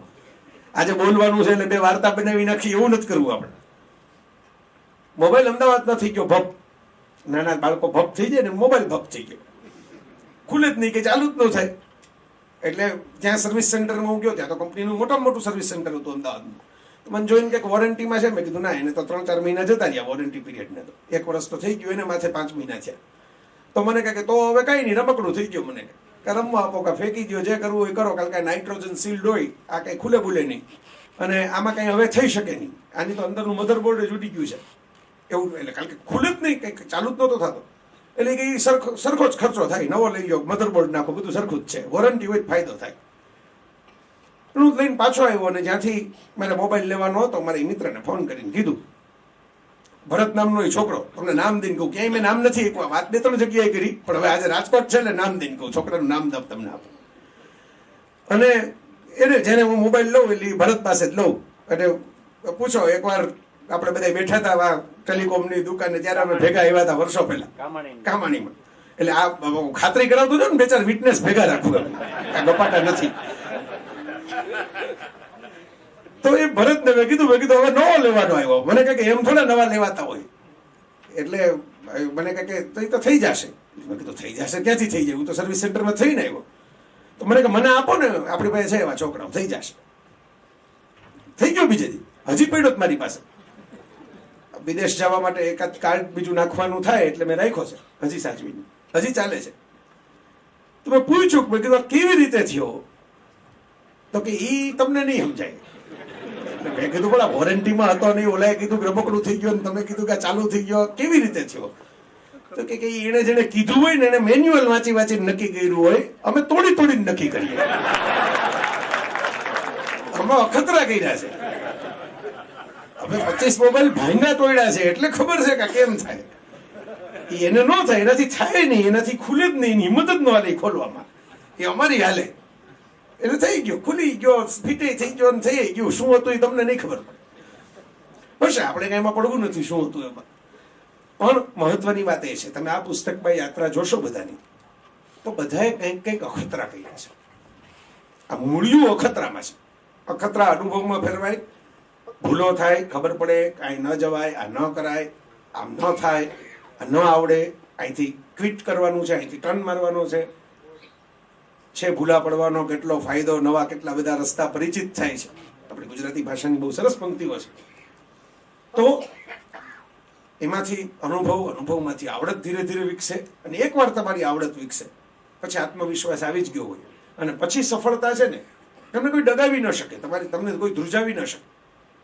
આમાં પુસ્તકમાં એક જગ્યાએ એક ઉદ્યોગપતિએ કહ્યું છે કે ભાઈ ધંધામાં છે ને હંમેશા જફોખોટ છે ને એ તો વાવાઝોડા જેવી હોય, આવ્યા રાખે, પણ તમારા મૂળિયા મજબૂત હોય તો વાવાઝોડામાં પાંદડા ખરે, થડિયું ન ખરે. ધંધામાં આ અનુભવ વાણી છે, મારી કઈ વાણી નથી, આમ જ છે, આ પુસ્તકમાં જ છે આ વાક્ય. તો મહત્વની વાત આ છે, એક આવા સર્જકો છે, આવા ઉદ્યોગપતિઓ છે જેને આત્મવિશ્વાસ રાખ્યો. નામ છે જ બધા, એમાં સરસ રીતે બધાનો ટૂંકો પરિચય પણ શરૂઆતમાં લેખકે આ નવી પેઢીના વોટ્સઅપને ધ્યાનમાં રાખીને આપી જ દીધો છે કે હું ઘણાને આખું ચેપ્ટર ન વાંચવું હોય તો એક પેરેગ્રાફમાં વાંચી લે, ઠીક આ ભાઈ છે આની અંદર એમ. પણ મારી ઈચ્છા એવી કે તમે બધા આખું વાંચો. દરેકની જર્નીના ગ્રાફમાં ક્યાંક ઘટનાઓ જુદી જુદી છે. કોણે કેવા નિર્ણય લીધા. એકલવ્ય સ્કૂલ સાથે જોડાયેલા 3 પાત્રો છે આખા પુસ્તકમાં. તો એકલવ્ય સ્કૂલનો સુનિલ હાંડાએ નિર્ણય કેવી રીતે લીધો? IIM માંથી બહાર નીકળીને માણસ મલ્ટીનેશનલ કંપનીના CEO ઇઝીલી પગાર મેળવીને થઈ શકે, એને બદલે પોતાની સ્કૂલ ખોલવાની વાત કરે કોઈ માણસ, કેવી રીતે થાય? એક ગીવ ઇન્ડિયાની વાત છે, આપવાની વાત કેવી રીતે થઈ? મેક માય ટ્રીપની વાત છે. ઘણી વખત ઉદ્યોગ સાહસમાં પણ એવું હોય કે કંઈક ઘટના એવી બને જેનો તમને ફાયદો થાય. બીજું વિશ્વયુદ્ધ દાખલા તરીકે અમેરિકાએ નિર્માણ કરેલું નહોતું, અમેરિકા તો દૂર બેઠું હતું. યુરોપમાં ફાટી નીકળેલું વિશ્વયુદ્ધ હતું જેમાં અમેરિકાએ પાછળથી પર્લ હાર્બરનો હુમલો થયો જાપાનનો, એને કારણે ભાગ લીધો, અને પછી અમેરિકાએ વિશ્વયુદ્ધ પૂરું કર્યું. ઇવેન્ચ્યુઅલી પૂરું અમેરિકાથી થયું, બ્રિટનથી નથી થયું ઓફિશિયલ. પણ એ બીજું વિશ્વયુદ્ધ જો અમેરિકાની કિસ્મતમાં કે ડેસ્ટિનીમાં આવ્યું ન હોત તો અમેરિકન ઇકોનોમી આટલી મજબૂત ન થઈ હોત. આપણે આઝાદ થયા ત્યારે $1 ને $1 લગભગ સરખા હતા. પૂછો આ બધા નિષ્ણાતોને, હું ખોટો હું. આ તો મારા કરતા ડોલરની રીતે પણ અનુભવી છે ને બેન્કિંગની રીતે પણ અનુભવી છે. તો આ અંતર ક્યાંથી પડી ગયું? 68-70 ક્યાંથી થઈ ગયા $1 ના? એ બીજા વિશ્વયુદ્ધમાં જે અમેરિકન ઉદ્યોગોની તેજી જામી, કારણ કે નવા સાધનો, નવા હથિયારો, નવા સપનાઓ, અને લોકો ખર્ચ કરતા થઈ ગયા. વિશ્વયુદ્ધની પેલી જે વાતાવરણ બન્યું ને કે ભાઈ આપણે વાપરી નાખો, નોટબંધી જેવું થઈ ગયું કે ભાઈ અત્યારે વળે આ બહુ ઝાઝા પડ્યા છે, વળી કંઈક મોદી સાહેબ રાતના આવીને 8 વાગે ડિક્લેર કરે તો એના કરતા અત્યારે ખર્ચી નાખો. છોકરો માગતો હોય તેને આપી દો કે આ રાખતું તારે 2000 લઈ જા, 1000 તો એને કારણે US ઇકોનોમી પાવરફુલ એન્જિનમાં જતી રહી, અર્થતંત્રની સાયકલ ફરવા માંડી વિશ્વયુદ્ધને કારણે. તો મેક માય ટ્રીપનો કિસ્સો તમે આમાં વાંચશો તો એવું જ છે. એવા સપના જ ગણાય ને હવે કે આપણે એક એવી જગ્યા ખોલીએ જ્યાં આખા બધા લોકોને જ્યાં ફરવા જવું હોય એ બધા એમ કે લોગિન થઈને ચેક કરે. પણ એ જ વખતે ઇન્ટરનેટ રિવોલ્યુશનનો સેકન્ડ રાઉન્ડ આવ્યો ભારતમાં. પહેલા ઇન્ટરનેટ હતું એ બહુ ધીમું, અને ખાલી ઘરે બેસીને થોડોક સમય કે ઓફિસમાં બેસીને કામ કરો. એમાં આપણે તો ઓફિસમાં જ કરીએ ને, ઘરે તો બધા પૈસા ભરવા પડે. ત્યારે ક્યાં જીઓ હતું? એટલે માંડ ટીપે સર્વર ભરાતું ઇન્ટરનેટનું. પછી ઇન્ટરનેટનો ફેલાવો વધતો ગયો. સેમ ઘટના બીજી બની.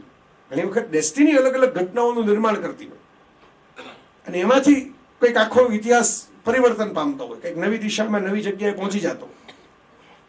આપણે બધા જાણીએ છીએ કે એક ભારતીય રાજકારણનો આખો 6 ડિસેમ્બર 1992 ટર્નિંગ પોઈન્ટ છે.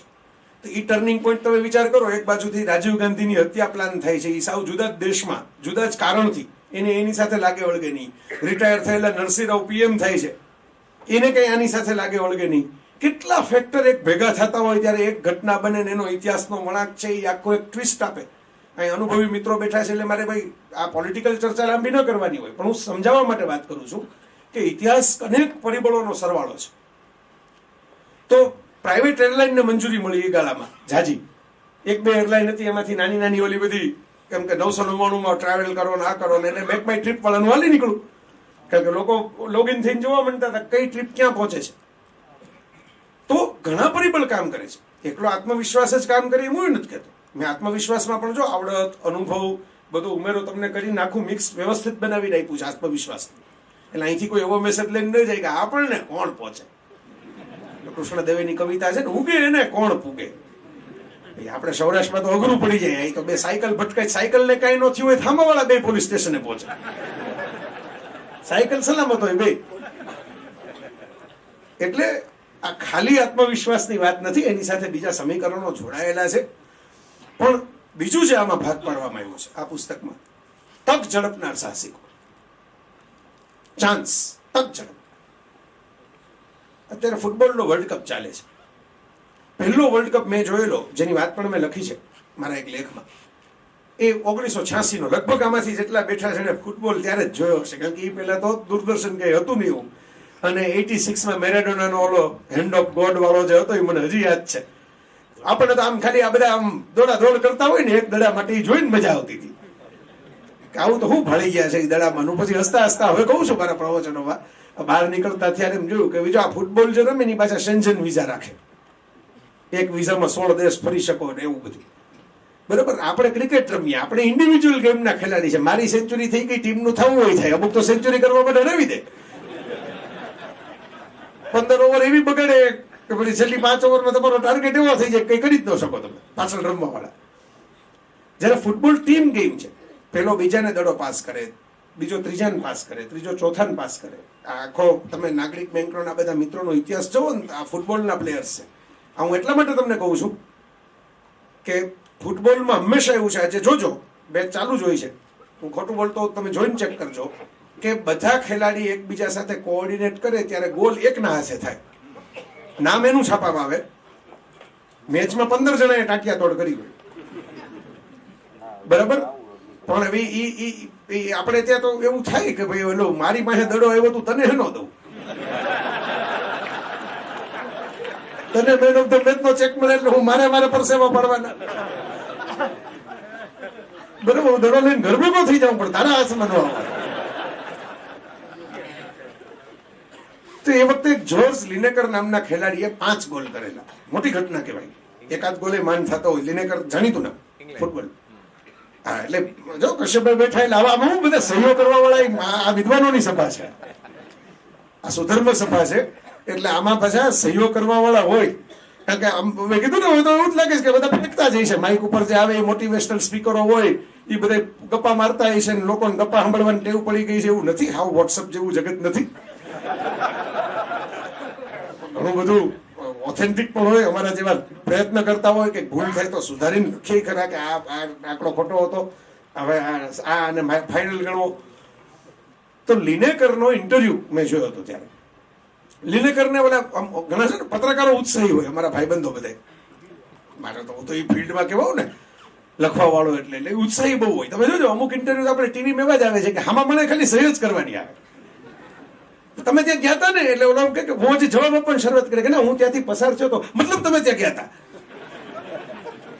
એટલે ઓલે કઈ એમ કેવું જ પડે કે હા તમે કયો એમ જ થયું હતું, બસ બીજું શું કરીએ. તમે તમારે એ જ દિશામાં અમને લઈ જવા છે કે આમ જ થયું હતું એમ તમે કયો બસ. તો પેલા ઉત્સાહમાં આવીને પૂછી દીધું કે ભાઈ to achieve this kind of victory, this kind of performance, you have to be at the right place at the right time, isn't it? એટલે તમારે નીચે સહી જ કરવાની કે right place at the right time. Philosophy તો ઓલા ભાઈ આપી જ દીધી. લિનેકરે બહુ સ્માર્ટ જવાબ આપેલો. એમ કીધું હતું કે એને ચેમ્પિયન્સ ગેમ, જ્યાં તમારે કટોકટીનો સવાલ હોય, champions game, there is no such thing as right time. You have to be at the right place all the time.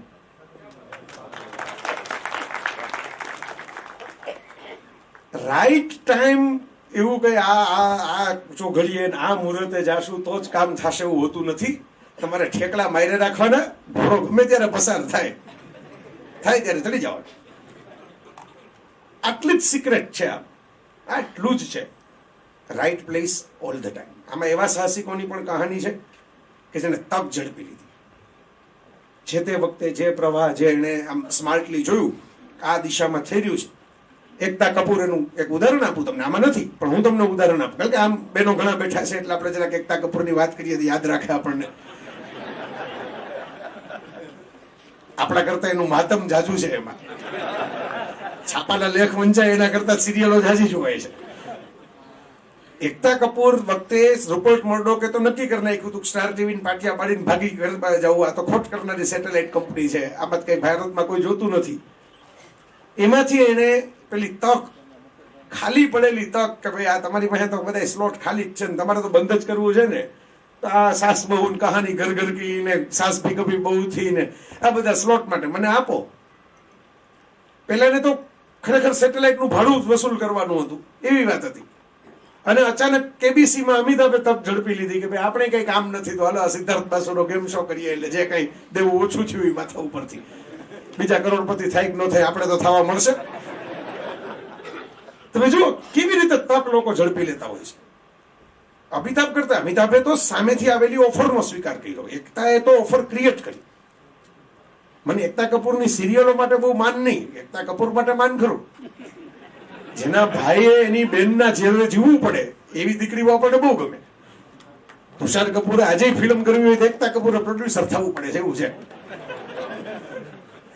તો એ કેવી રીતે એને કર્યું કે એને ચાન્સ લીધો કે ભાઈ આ એને એકતા કપૂરે એક ઇન્ટરવ્યુ કહેલું કે ભારતમાં આ ઓડિયન્સનો કોઈ વિચાર જ નહોતો કર્યો. અગાઉ ટીવીમાં સરસ સરસ તમાસ ને એક કહાની ને અદભુત સિરિયલો આવતી બધી, તમને ખબર હશે દૂરદર્શનમાં લોકો, અમે તો એ જોઈ જોઈને મોટો થયો છું એટલે મને તો એ સુવર્ણ યુગ લાગે. પણ એ જનરલ ઓડિયન્સ સિરિયલ હતી. એકતા કપૂરે પહેલી વખત ઘરે બેસનાર ગૃહિણીનો ટાઈમ કેમ પાસ થાય એનો વિચાર કર્યો કે ભાઈ એને એને એને શું રસ પડે આ બાકીની બધી કથામાં. એને તમે આ બધું આમ કે ઇતિહાસની કથા બતાવો, આ બતાવો, એને કાં ધર્મ મહાભારત કે રામાયણ જેવી સિરિયલ આવે તો રસ પડે ને કાં આ જૂના જમાનામાં કુવાના કાંઠે બધા પાણી ભરવે એટલે જ જાતા, નળ આવી જાય એમાં બધું બંધ થઈ ગયું. પછી ઓલી બધી પન્હારીઓ ભેગી થઈને ગોસિપ કરી શકે ને, સાસુ નણંદ ને ભોજાઈ જેઠાણી ને બધાની, બરોબર. એટલે એની કથાઓ બધી અમુક અમુક લોકોએ લખીએ છે થોડીક થોડીક આવી વાર્તાઓ આપણા સાહિત્યમાં. તો મિત્રો તક, અનઆઇડેન્ટિફાઈડ પોટેન્શિયલ. હું ઘણીવાર બિઝનેસમાં એવું કહું છું કે બિઝનેસ જો કરવો હોય ને તો identify the problem and create the solution. આટલું જ છે. જગતનો કોઈ પણ બિઝનેસ આ થિયરી ઉપર ચાલે છે. હું તો એક જમાના મેનેજમેન્ટ ભણાવતો, કોલેજમાં ભણાવતો, એકે વિદ્યાર્થી ફેલ નથી થયો આપણે 5 વર્ષ ભણાવ્યું એમાં. એટલે ઓથેન્ટિક ટ્રેક રેકોર્ડ છે કે ભાઈ જે ભણ્યા એ બધા વ્યવસ્થિત ભણ્યા હતા, જેટલા આવ્યા એવા સિંગલ સ્ટુડન્ટ ફેલ નથી થયો. એટલે સારું છે મૂકી દીધું. નીતર આવું કહી ન શકે ને આપણે 5 વર્ષમાં મૂકી દીધું એટલે કહી શકીએ 5 વર્ષમાં કોઈ ફેલ નહોતું થયું. તો ત્યારે હું કહેતો કે પ્રેશર કુકર શું છે? એક બાફવાની પ્રક્રિયા છે. એ એક જમાનામાં ચૂલો સળગાવવો પડતો અને રાહ જોવી પડતી, છીબું ઊંચું કરીને જોવું પડતું કે બટેટા બફાણા કે નહીં. એમાંથી 4 સીટી વાગે ને તમને ખબર પડી જાય. હવે તો ઓવન આવી ગયા, ત્યારે તો ઓવન હતા નહીં બહુ એટલા. એટલે હું પ્રેશર કુકરનું ઉદાહરણ આપીને કહેતો કે કોકે વિચાર કર્યો કે આનું સોલ્યુશન લઈ આવીએ, એ પ્રોડક્ટ ચાલી ગઈ. આ ધાણાદાળની પડીકી જો ને, પણ બેને નુકસાન હતું. ધાણાદાળ જેને ખાવી હોય એને છૂટી તરત મળે નહીં, એને સીધી પછી બજારમાં જઈને આખી 500 ગ્રામ નેમ લેવી પડે, અને ઓલા પાનવાળાને મફત દેવી પડે. જે ઉભો હોય ઓલા છોકરા 5 લઈને આવ્યા હોય આંગળી વેકેશનમાં, મામાને ઘરે આવ્યા હોય નાન તેને એ બધાને ધાણાદાળને તૂટી ફૂટી મફત ખવડાવે.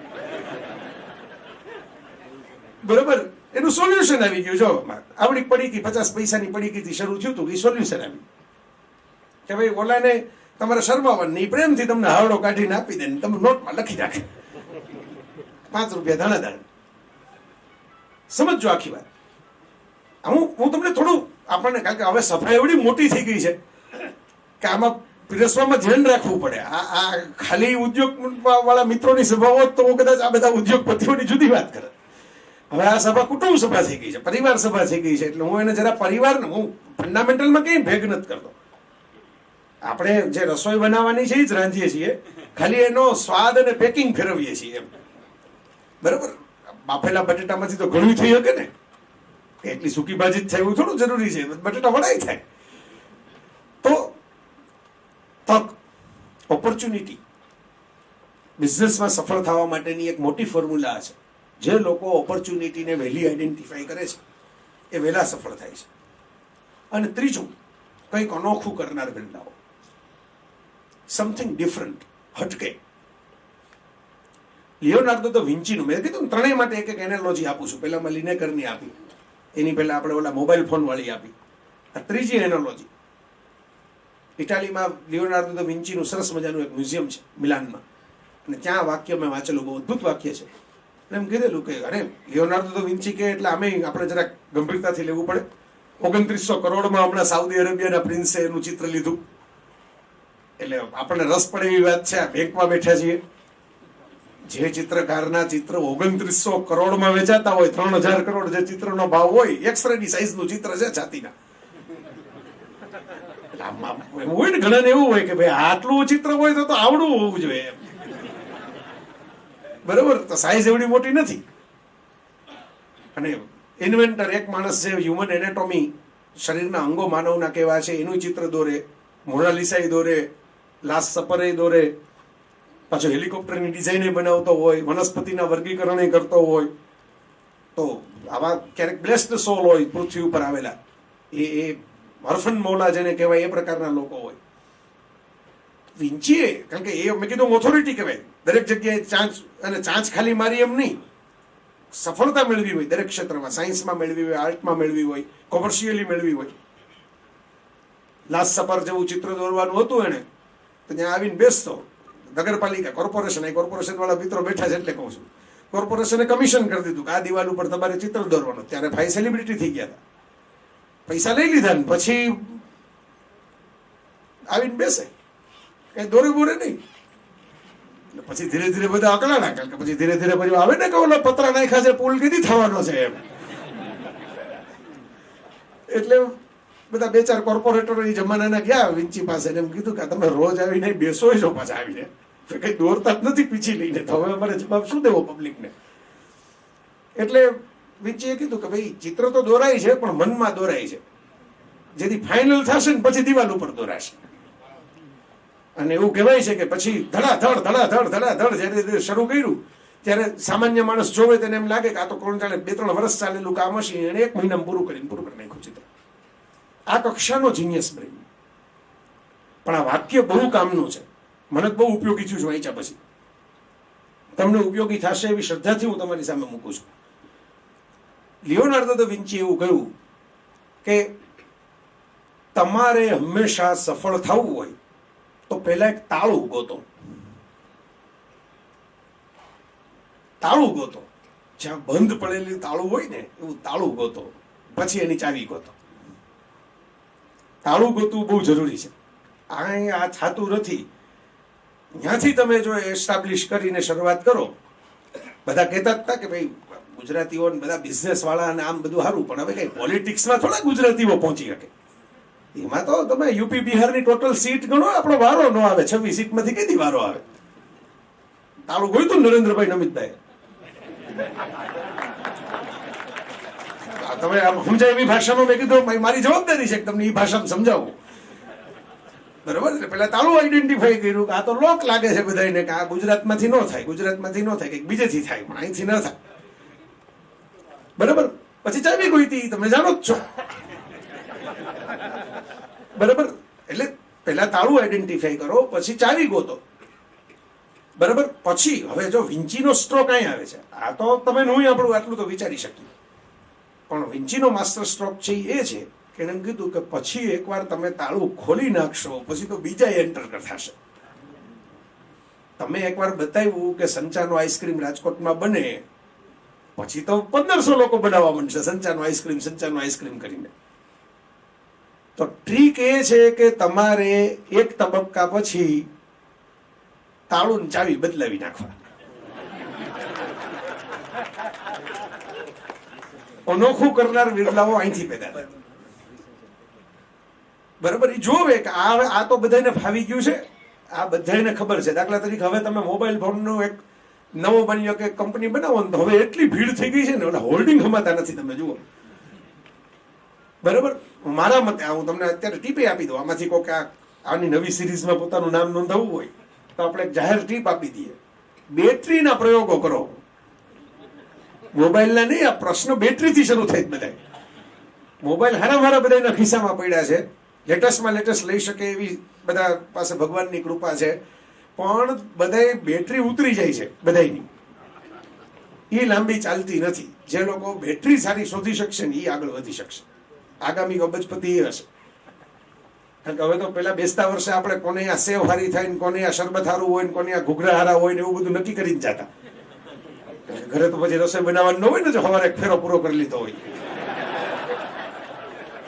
હવે મોબાઈલ ચાર્જ કરવા માટે આવે છે ઘેર, આવીને સીધું ચાર્જર ગોતીને ભરાવી દે આપણને, બરોબર. અને પછી 10 મિનિટ આમ જોયા કરે એટલે એમ લાગે કે હવે 15% બેટરી થઈ ગઈ, એટલે કે હાલો હાલો હવે બીજે ઘર જવાનું છે.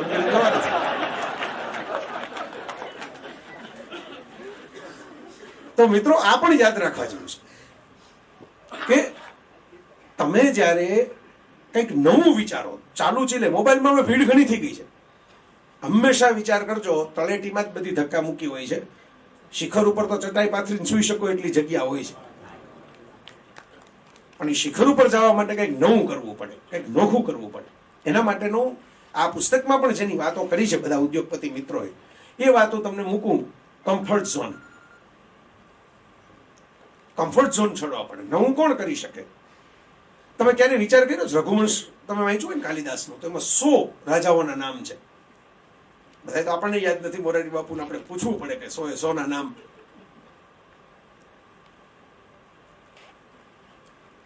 પણ આપણે અજાયણ, દિલીપાયણ, દશરથાયણ એવું તો કઈ છે નહીં. ઇવન લવકુશાયણ નથી. રામના સંતાનોનું નામ શું એ કેબીસી નો પહેલો સવાલ હોય, પણ લવકુશના સંતાનોનું નામ શું એ છેલ્લો સવાલ હોય. આટલું અંતર છે. એક જ જનરેશન દૂર જવાનું છે, પણ એ ઓલો કરોડમાં જતો રહે સવાલ સીધો. શું કામ? રામ પોતાનો કમ્ફર્ટ ઝોન છોડીને બહાર નીકળ્યા ને એટલે રામની કથા રચાણી. બાકીના અયોધ્યામાં એના કમ્ફર્ટ ઝોનમાં મહાન હતા. રામ વનવાસ ભોગ હોય એને પ્રોબ્લેમને ઓપોર્ચ્યુનિટીમાં ફેરવી નાખ્યો. વનવાસ વોઝ અ પ્રોબ્લેમ, ત્યાંથી એમણે ઓપોર્ચ્યુનિટી ક્રિએટ કરી, ફેલોશિપ કરી. જે લોકો ક્યારેય અયોધ્યામાં આવીને એને મળવાના નહોતા, એવા કેવટને, એવી શબરીને, એવા હનુમાનને મળ્યા, મૈત્રી કરી, ભાવ રાખ્યો, ટીમ બિલ્ડિંગ કર્યું. અને રાવણ જેવી ચેલેન્જ આવી ત્યારે ઓપોર્ચ્યુનિટીમાં કન્વર્ટ કરી કે રાવણને મારનાર કોણ? તો કે રામ. એટલે રાવણની જેટલી પ્રસિદ્ધિ હતી બધી એને રામે આમ જુઓ તો પોતાનામાં ટ્રાન્સફર કરી લીધી, રાવણની વધ કરી. તો કમ્ફર્ટ ઝોનમાંથી રામ બહાર નીકળ્યા માટે રામના ઉત્સવો આપણે હજી મનાવીએ છીએ, માટે દશેરાથી માંડીને દિવાળી મનાવીએ છીએ. તો ભારતને હું તો ઘણીવાર હસતા હસતા એવું કહું જ છું કે ભાઈ આપણી પાસે ફંડામેન્ટલ ક્લિયર જ છે જૂના, પણ એનું પેકેજિંગ એટલું બધું જૂનું થઈ ગયું છે કે હવે ચાલતું નથી, અને એ આપણને આવડતું નથી નવું ફેરવવામાં. એ વેસ્ટર્ન વર્લ્ડને આવડી જાય છે કે 200 વર્ષનો જ ઇતિહાસ હોવા છતાં 200 વર્ષમાં પેકેજિંગ એટલું બધું આમ આકર્ષક ને હાઈટેક કરે છે કે જેને કારણે આપણને એમ લાગે કે આ કમ્ફર્ટ ઝોન છોડવો હોય. તમે વિચાર કરો, દરેક અંગ્રેજી બુકમાં તમને મેનેજમેન્ટની વાંચવા મળે એવો શબ્દ છે, લીવ ધ કમ્ફર્ટ ઝોન. એના ઉપર લોકો આમ માથાદીઠ 1 લાખ રૂપિયા લઈને 5 સ્ટાર હોટલમાં સેમિનાર કરતા હોય છે, પછી પાછા ચૂંટણી લડવા જે ધારી જતા હોય છે. એવા એક છે આપણે ત્યાં યુ કેન વિન નામની બુક લખનાર શિવ ખેરા સાહેબ, હું તમને નામ દઈને કહું. પછી એમને એમ થયું કે આખી દુનિયા અમારી ચોપડી વાંચીને જીતી જાય છે તો હું જીતી જઈશ, એમ કરીને દિલ્હીમાં ચૂંટણી લડવા ગયા. અપક્ષ ડિપોઝિટ જતી રહી.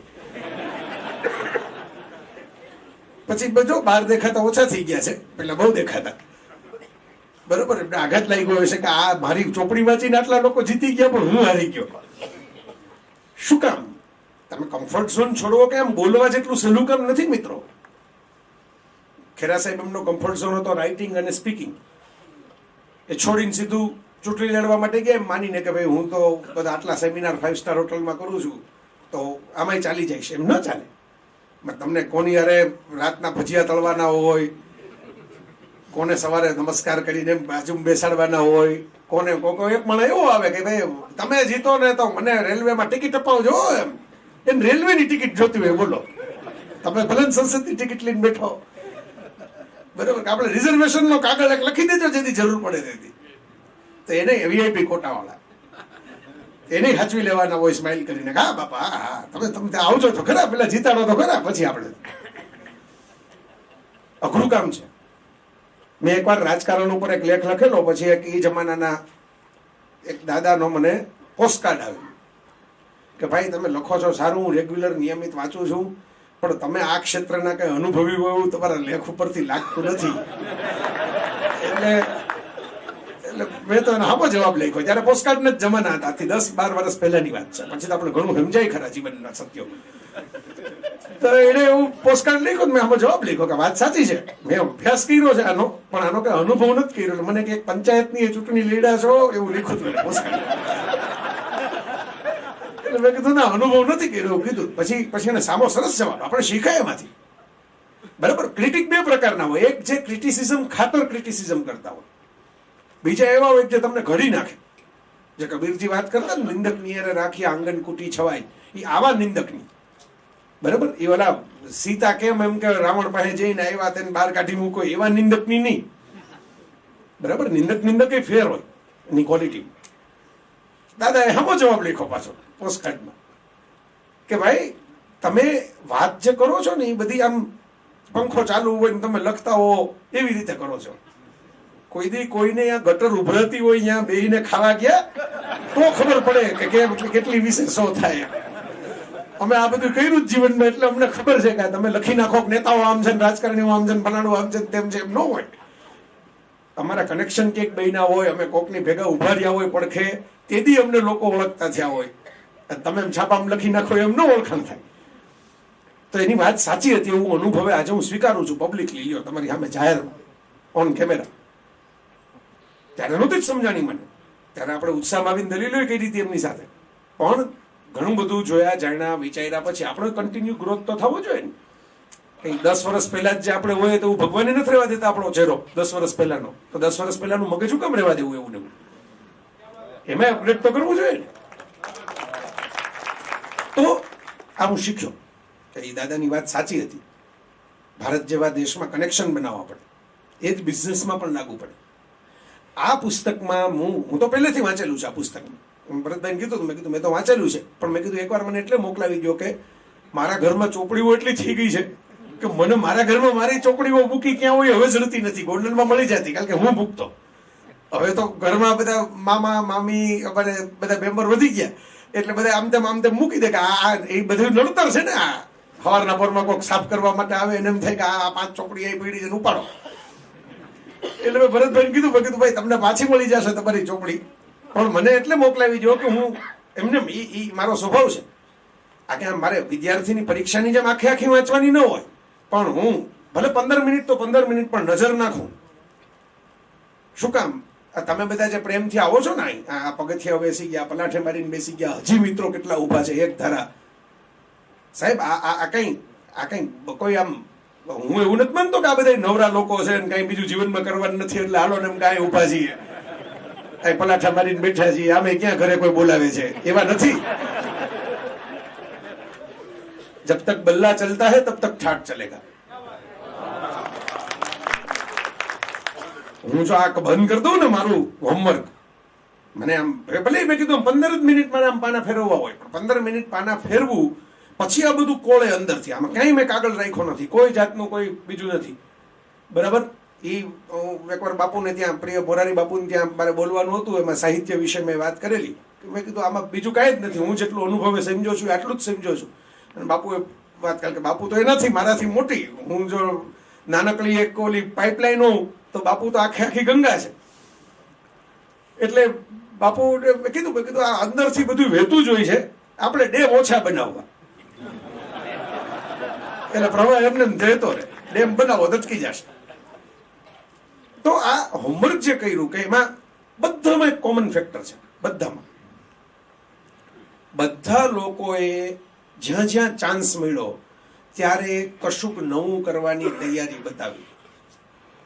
કોમન ફેક્ટર કે ભાઈ આપણે નાના મૂંઝાઈને આમ રસ્તો નહીં જડે તો રસ્તો કરી જવાના, આમથા અમે થોડા મૂંઝાઈને મનમાં જ મરી જવાના. હાલ સાહેબ રાજકોટ છીએ તો રાજકોટના શાયરોને યાદ કરીએ ને.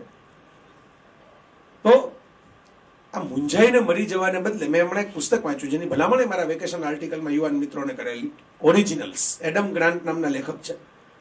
આ લેખકનું મહત્વ એટલે છે કે એડમ ગ્રાન્ટ પોતે ફેસબુક, એપલ એટલે જે વર્લ્ડની ટોપ લેવલની બ્રાન્ડ કહેવાય એના કન્સલ્ટન્ટ પણ છે. એટલે એના માટે સ્ટીવ જોબ્સે લેખનો વિષય નથી, એના માટે સ્ટીવ જોબ્સે ડિનરનો વિષય છે. જેની ભેગા જઈમાં હોય એના વિશે લખવાનું આવે. એટલે એક કક્ષાના માણસે લખેલું પુસ્તક છે ઓરિજિનલ્સ.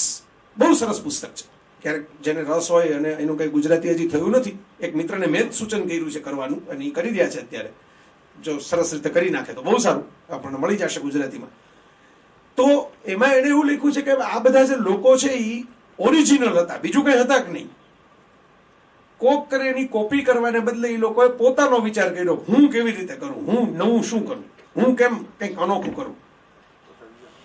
અને એમાંથી એમણે ધીરે ધીરે ધીરે ધીરે ધીરે ધીરે આખી યાત્રા શરૂ કરી. હમણાં મારી બર્થડે પાર્ટીમાં હું આ પેટ્રિયા સ્વીટ્સમાં ગયો હતો. હમણાં નવું જ બનેલું છે, મને તો ખબર નહોતી. તો પાર્ટીનું ઇન્વિટેશન આવ્યું એટલે ખબર પડી કે આ બિલ્ડિંગ આવું સરસ બની ગયું. ત્યાં મને આજે આ વાત કરી શકે, આ બીજે થઈ શકે એવી વાત નથી. આપણા પરિવારમાં થઈ શકે એવી વાત છે. બીજે કરો તો કોઈને સમજાય નહીં, ફેસબુક ઉપર મૂકું તો કોઈને ખબર ન પડે.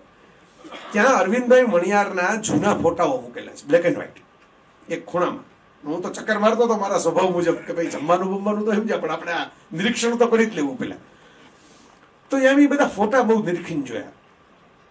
એકદમ બધા સાદા કપડા ને એ જમાનાની બધી ખુરશીઓ ને ટેબલો ને એના ફોટા છે. ને પછી તમે આમ બાજુમાં જુઓ, આમ નજર કરીને બિલ્ડિંગ છે. તો શરૂઆત તો આમ જ થતી હોય છે સાહેબ. સીધે સીધા જેને બંગલામાં શરૂઆત કરી એ જ બધા જો પહોંચી જતા હોત ને તો આ જગતની અંદર બધા અબજપતિઓની અંદર માત્ર વારસદારોના જ નામ લખાતા હોત.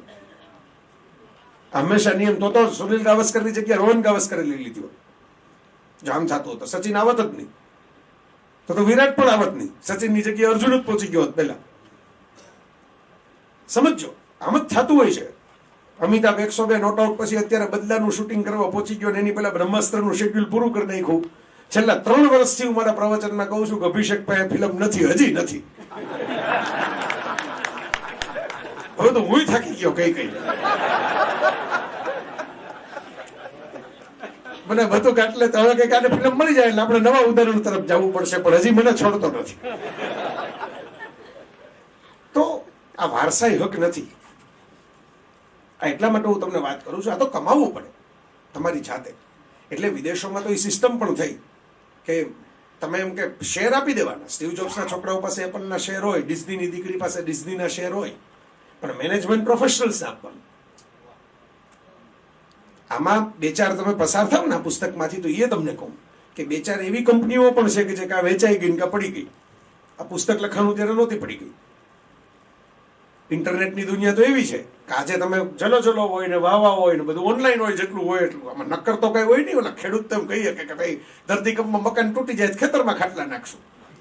જમીન તો મારી છે ને, ત્યાં ખાટલો ઢાલીને સુઈશ તો કોણ તે કહેવા માટે આવશે. પણ ઓલા વચ્ચે નહોતું કોઈ ફ્લેટ જ લેતા બંધ થઈ ગયા બધા કે આમાં આંચકો આવે પછી ઉપરમાં તળિયું ક્યાંથી કાઢવું. તો એવી વાત છે કે બધા આમાં સફળ સાહસિકો છે. કદાચ વ્યક્તિગત રીતે પૈસા પણ હશે એમની પાસે, પણ એ બધા કાયમ માટે સફળ થયા નથી. આ પુસ્તક છપાઈ ગયું, એની આવૃત્તિઓ થઈ ગઈ ને આપણે વાંચીએ. મેં દાખલા તરીકે પહેલી વાર વાંચ્યું ત્યારે એ સફળમાં ગણતા હતા. બીજી વાર પસાર થયો ત્યારે યાદ આવ્યું કે આ કંપની તો પડી ગઈ, ઓલી કંપની તો વેચાઈ ગઈ. આ બે ને તો આમ આઈડિયા જોરદાર લાગતો હતો પણ હાલતું નથી. તમને ઉદાહરણ આપું, એક સુભિક્ષાની વાત છે આમાં.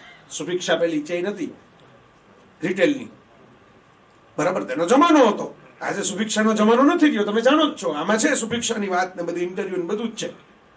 પણ હવે હું તમને સુભિક્ષાની સફળતાની ગાથા કહેવા જાઉં તો અડધા લોકો તેમ કે કઈ સુભિક્ષા. એટલી ઝડપથી દુનિયા બદલાતી જાય છે. 5 વર્ષ પહેલા જે લોકો કમાયેલા હતા એનું નામ પણ તમને યાદ ન હોય. રોયલ ઓર્કિડ હોટલની આમાં વાત છે. હવે બીજી ચેઇનો બધી કેટલી બધી નવી નાની લોકોએ ખોલી નાખી. હોટલ ઇન્ડસ્ટ્રી આખી ફરવા માંડી. હવે ઓનલાઈન પેલું એરબીએનબી એવો જમાનો સપાટો બોલાવી દીધો છે. જૂની હોટલ વાળા બધા અત્યારે મૂંઝાઈ ગયા છે કે ભાઈ આપણે આટલી મિલકતનું વળતર કેમ મેળવવું. તો મિત્રો, આજની સમાપનની વાત હવે આપણું પૂરું થવા આવ્યું. એ સમયનું ધ્યાન રાખવું જ પડે ને, એ સફળતાની એક નિશાની છે.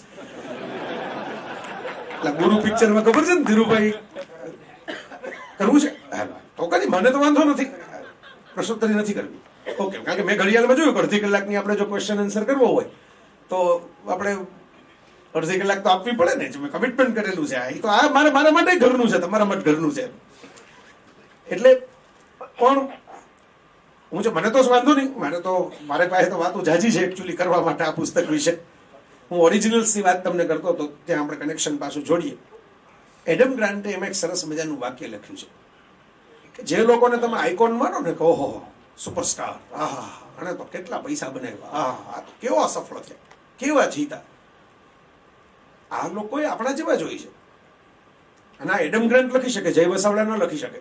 કારણ કે એડમ ગ્રાન્ટ મેં કહ્યું એમ કન્સલ્ટન્ટ છે આ બધી કંપનીઓને. એને તો જોયા છે કે આ સીઈઓ ખરેખર શું વિચારતા હોય, ખરેખર કેમ જીવતા હોય, સવારે ઉઠીને શું પીતા હોય, બધું ખબર હોય. એમને એમ લખ્યું છે કે આપણા જેવા જ હોય છે. બહાર આઈકોન લાગે એવા જ હોય છે. એને બીક લાગતી હોય, એ મૂંઝાતા હોય, એ બે મિત્રોને ફોન કરીને કહેતા હોય કે ભાઈ આ જામે એવું લાગે છે, આમાં નાખવા જેવું લાગે જ પૈસા. એમ બહારની દુનિયાને એમ લાગતું હોય કરે એને હાથ મૂકી દીધો એટલે વાર્તા પૂરી થઈ ગઈ. એ બીજાને પૂછતા હોય કે આમાં હાથ મૂકવા જેવું લાગે છે. ટૂંકમાં ડર. ઇલન મસ્ક નામના એક અત્યારે મોટા ટેકનોલોજી વાળા ઉદ્યોગપતિ છે. ટેસ્લા નામની એની કંપની છે. નવા નવા પ્રયોગો બધા આકાશની અંદર ફ્લાઇંગ બધી કાર મોકલવાની વાતો કરે છે. પાયલોટલેસ કાર ને હમણાં ટ્યુબ બનાવી છે અમેરિકામાં. 8 મિનિટમાં એલેના એરપોર્ટથી તમે એલેમાં પહોંચી જાવ એવી બેજાબાજ ખોપરી છે અને ચિક્કાર કમાય છે. અને એણે એના ઇન્ટરવ્યુમાં એકવાર કહેલું કે ભાઈ એમ કે $200 અને સુટકેસ ભરીને બેગ એટલું લઈને આવ્યો હતો. શેની સુટકેસ? આખી સુટકેસ ભરેલી શેની? પુસ્તકોની, બુક્સની. બુકટોપ છે એટલે મારે યાદ કરવું પડે. તો મસ્ક વચ્ચે ઇન્ટરવ્યુ દેતા હતા રોલિંગ સ્ટોનના પત્રકાર. રોલિંગ સ્ટોન મેગેઝિન એક મોટું અમેરિકન મેગેઝિન છે, અને ઇન્ટરવ્યુ દેતા હતા. ત્યાં કંઈક ફોન આવ્યો પાછા અંદર બાથરૂમમાં ગયા 1 મિનિટ એમ કહીને બહાર ન આવ્યો તો બિચારી ઇન્ટરવ્યુઅર મૂંઝાઈ ગયો કે આવડા મોટા માણસને આપણે પાછળ બાથરૂમમાં તો જવાય નહીં, પણ આ બહાર ન આવ્યા કંઈક પડી ગયા હશે તો આપણે એના પક્ષ સેક્રેટરીને બોલાવીને કેવું પડશે કે સાહેબને કંઈક થઈ ગયું એમ માની મૂંઝાતા બાથરૂમમાં ગયા. તો મસ્કભાઈ છે એ બાથરૂમમાં બેઠા બેઠા રોતા હતા. એટલે ઓલા પત્રકારને તો મૂંઝાઈ ગયા. પછી આ લખ્યું છે ને, કિસ્સો લખેલો, તમે ઓનલાઈન વાંચી શકશો. પછી બહાર આવ્યા, પછી બેઠા, પછી એમ કીધું કે ભાઈ મારું એક બ્રેકઅપ થઈ ગયું ને એનો ફોન હતો, હવે આપણે ઇન્ટરવ્યુ આગળ ચલાવીએ. આવા હોય ને કેમ આપણે જ્વલન તો અત્યારે હાજર નથી. હમણાં સુભાષભાઈ અમારે ભાવનગરના સરસ મિત્ર છે, સુભાષભાઈ, તમારે અહીં પણ લાભ લેવા જેવો છે. સરસ પુસ્તકોનો અદ્ભુત શોખીન માણસ. નરેન્દ્રભાઈ જયારે એમના પુસ્તક પ્રવચનોનું સંકલન કરાવ્યું હતું માહિતી ખાતા તરફથી, ત્યારે સંપાદન સુભાષભાઈને સોંપેલું. અને સુભાષભાઈ તો વલગારી માણસ, એટલે હું બોલું પણ સુભાષભાઈ કોઈ જિંદગી નહીં બોલે કે આવું મેં કર્યું હતું. એવા માણસ. બાપુ પણ બહુ પ્રેમ કરીને બોલાવે એમ. તો જ્વલંત ને સુભાષભાઈ કંઈક ભેગા થયા હતા. અમારે હમણાં બોલવાનું હતું નરસિંહ મહેતા ઉપર. એમાં કીધું કે ભાઈ પ્રજ્ઞા પુરુષને બાથરૂમ તો જવું પડે કે નહીં? પ્રજ્ઞા પુરુષ છે એટલે કઈ નાય નહીં, બાથરૂમ ન જાય એવા તો થોડા હોય.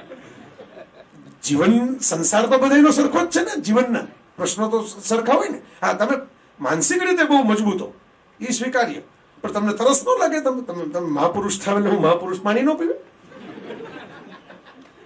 મહાપુરુષ ખાલી હવા ઉપર જ જીવે, બરોબર? આપણે બે તો એવા દ્રશ્યો જોયા છે, ઓલા મહાપુરુષ બિચારા ભૂખ્યા બેઠા હોય.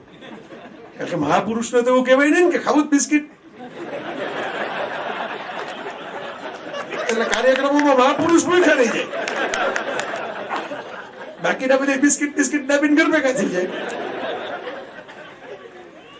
તો મસ્કે તો હસતા હસતા પેલા કીધું કે ભાઈ તમે તો ઘણા મળતા હો છો, હવે કોઈ એવું ધ્યાનમાં આવે તો મને મોબાઈલ નંબર આપજો. પણ ઓરિજિનલ્સમાં એડમ ગ્રાન્ટે જે લખ્યું ને, આ ખભે કોથળાવાળા આપણા સ્વદેશી સાહસિકોને બહુ કામ લાગે એવું છે. એમાં એડમ ગ્રાન્ટે એવું લખ્યું કે ભય બધાને લાગતો હોય છે, મૂંઝવણ બધાને થતી હોય છે, ડર બધાને લાગતો હોય છે, પણ ફિયર ઓફ ફેલ્યોર કરતા રિગ્રેટ ઓફ નોટ ટ્રાઇંગ મોટું છે. તમને ગુજરાતીમાં સમજાવવાનો પ્રયત્ન કરું. નિષ્ફળતાના ભય કરતા પ્રયત્ન ન કર્યાનો અફસોસ મોટો છે. નિષ્ફળતામાં શું તમે એમ કીધું કે ભાઈ આ પૂછીએ એવા પણ ના પાડી દીધી, માગું તો નાખ્યું હતું પણ ન સ્વીકાર્યું. આનો સંતોષ થાય તમને કે ના એમ હાવ આપણે કોરો ધક્કો ખાઈને નથી ગયા પૃથ્વી ઉપરથી. ઘરે તો ગયા હતા, બાપુજી ખીચાને જ ન આવવા દીધું બીજી વાર, તો બીજું શું થાય? બરોબર? આ જો તમે આમ બે દી કચવાટ થાય પણ પછી આખી જિંદગી છે ને તમે એમ કહી શકો કે એમ કઈ નતું, આપણે પહોંચી તો ગયા હતા એકવાર એમ હિંમત કરીને, બરોબર? પણ પછી યાદ ન હોય ને તો પછી ફેસબુક ઉપર ફોટા જોઈ જોઈને અફસોસ થયા રાખે.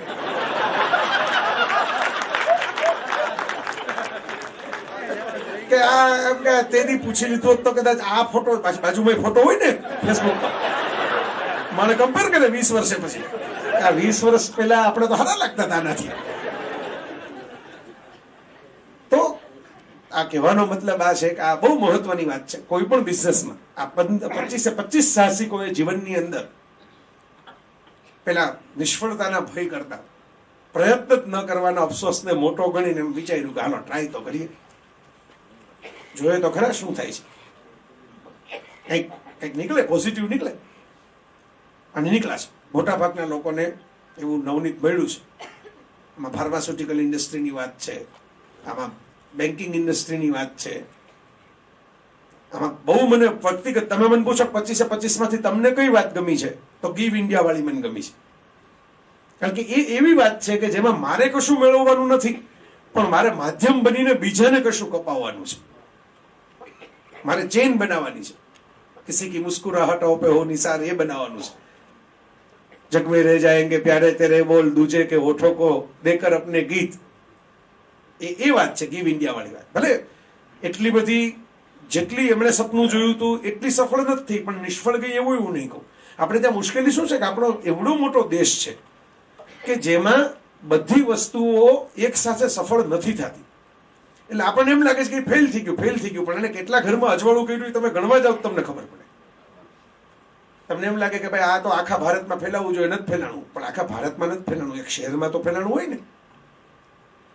તમે માની લો કે તમે આખા રાજકોટના બાળકોને ભણાવી નથી શકતા, પણ તમારી ઘેર જે આવે છે કોઈ પણ કામ માટે એના બાળકને ભણાવવાની ફી તો આપી શકો ને. એના જેવી વાત છે.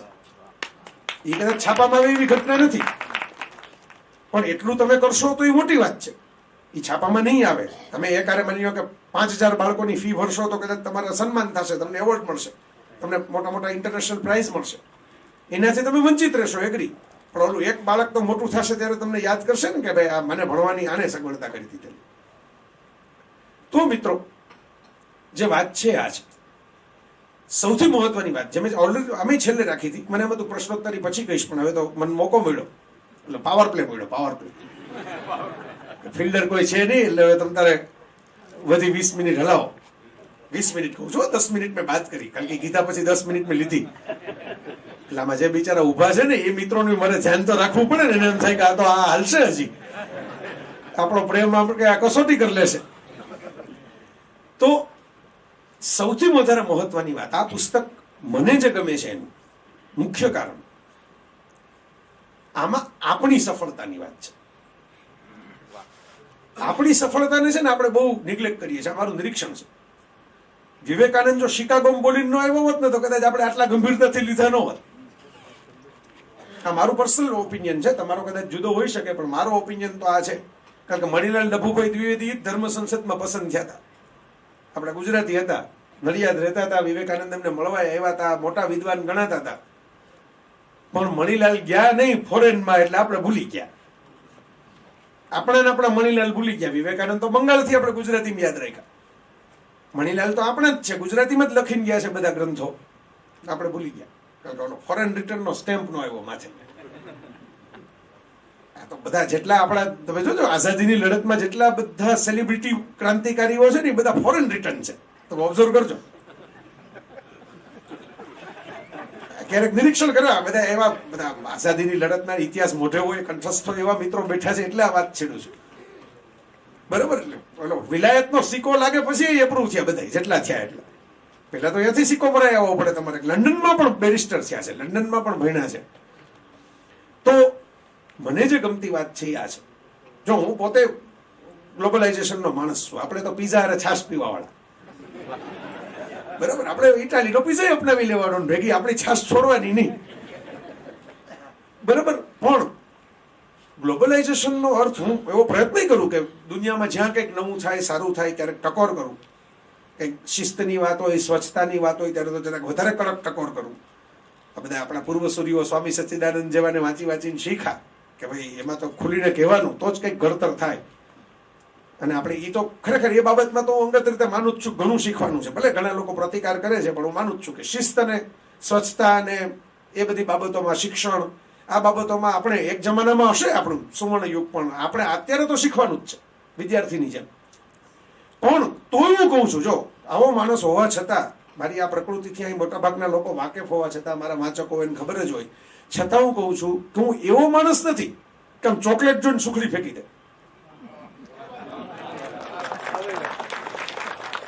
આપણે ફોરેનની ચોકલેટના 2 ફોટા ફેસબુક ઉપર મૂક્યા છે, પણ ચૂરમાન લાડવાને જાજા મૂક્યા છે ના બરોબર. એ મારી આઈડેન્ટિટી ગુમાવીને હું બીજું સ્વીકારું નહીં, મારી આઈડેન્ટિટી બરકરાર રાખીને સ્વીકારી જ શકું છું. ક્યાં કોઈ ગળે છરી મૂકે છે? મને કોઈ એવું તો કઈ ક્યારેય કીધું નથી દુનિયા આખીમાં ક્યાંય પણ કે ના તમે અમારા વખાણ કરો એટલે તમારે તમારા વખાણ છોડી દેવાના, તમારે નમી જવાનું, તમારે ગુલામ થઈ જવાનું. તો એટલી સમાનતા આપણામાં હોવું જોઈએ. પણ આપણે શું છે, ઓલી ફોરેનની કથા આવે ને એટલે આપણે આમ ઘેલા ઘેલા અને ભીના ભીના અને ધન્ય ધન્ય થઈ જાય. એમ મેડ ઇન ફલાણું એવું લખાઈને નીચે આવે એટલે આપણે એમ થાય કે હા પ્રેરણાની સાચી કથા છે. પણ એવી જ પ્રેરણા માની લો કે આપણો ખારીશિંગ વાળો છે એ ઉભો ઉભો આપતો હોય આપણને 20 વર્ષ લગી એક રેકડીથી પ્રામાણિકતાપૂર્વક મહેનત કરીને 5 રૂપિયાની ખારીશિંગ વેચે, એને 50 પૈસા ન મળતા હોય, પણ સવારથી સાંજ લગી મહેનત કરતો હોય, ખિસ્સા નો કાપતો હોય.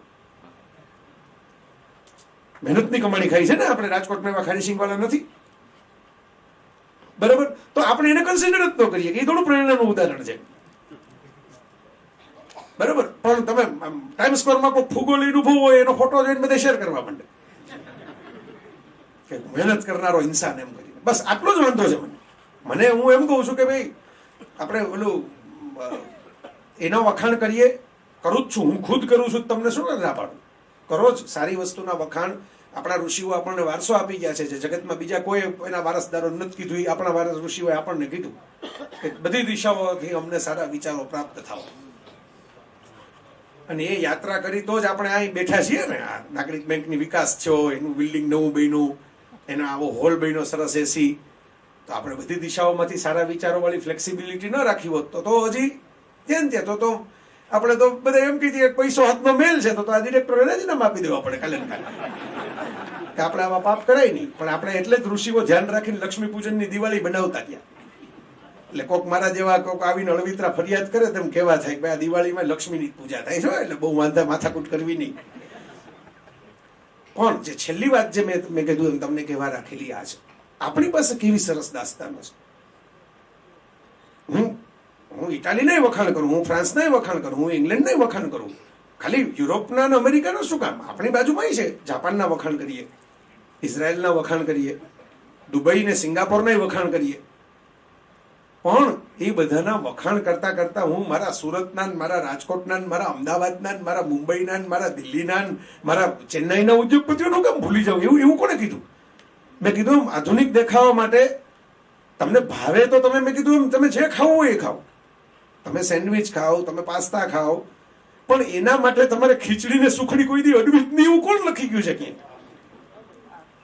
આ પુસ્તકનું મહાત્મ્ય એ છે, આપણી વાત છે. આપણે વર્ષોથી એક સાયકોલોજીકલ એવો કોમ્પ્લેક્સ થઈ ગયો છે. મેં તમને સમજાવ્યો વિવેકાનંદ વાળી વાતમાંથી એમ કે બધું બહારથી આવે ને એમાં જ કંઈક સ્પેશિયલ હોય ને આપણું કંઈ સ્પેશિયલ ન હોય. આવું હોતું નથી. મેં ચેલેન્જ તરીકે લઈને પેલી JSK બુક બનાવેલી, એની વાત પણ આપણે અહીં કરેલી છે એટલે તમને યાદ દેવડાવું છું કે ચેલેન્જ તરીકે લઈને બનાવેલી કે તમે અમેરિકામાં મેનહટનમાં મૂકો, રાજકોટમાં પ્રિન્ટ થયેલી, કચ્છના ચિત્રકારે ચિત્ર દોરેલા, રાજકોટના માણસે લેઆઉટ બનાવેલો, રાજકોટના, એટલે હું તો ત્યારે ગોંડલ રહેતો હતો એટલે ગોંડલના લેખકે લખેલી, બરાબર. કેમ એવી ક્વોલિટીની બુક ન બને કે જેને તમે મેનહટનના ટાઈમ્સ સ્ક્વેરમાં મૂકો તો કોઈ કહી ન શકે કે અમેરિકામાં પ્રોડક્શન નથી થયું? મને અમેરિકન ફિલ્મો જોવી ગમે જ છે. ફર્સ્ટ શો જ્યુરાસિક વર્લ્ડ જોયો હું, આઈમેક્સમાં જઈને જોયો હું. પણ હું શું કહે ફાટી પડું કે આ તો એનાથી જ થાય, આપણાથી ન થાય. આપણાથી એ થાય.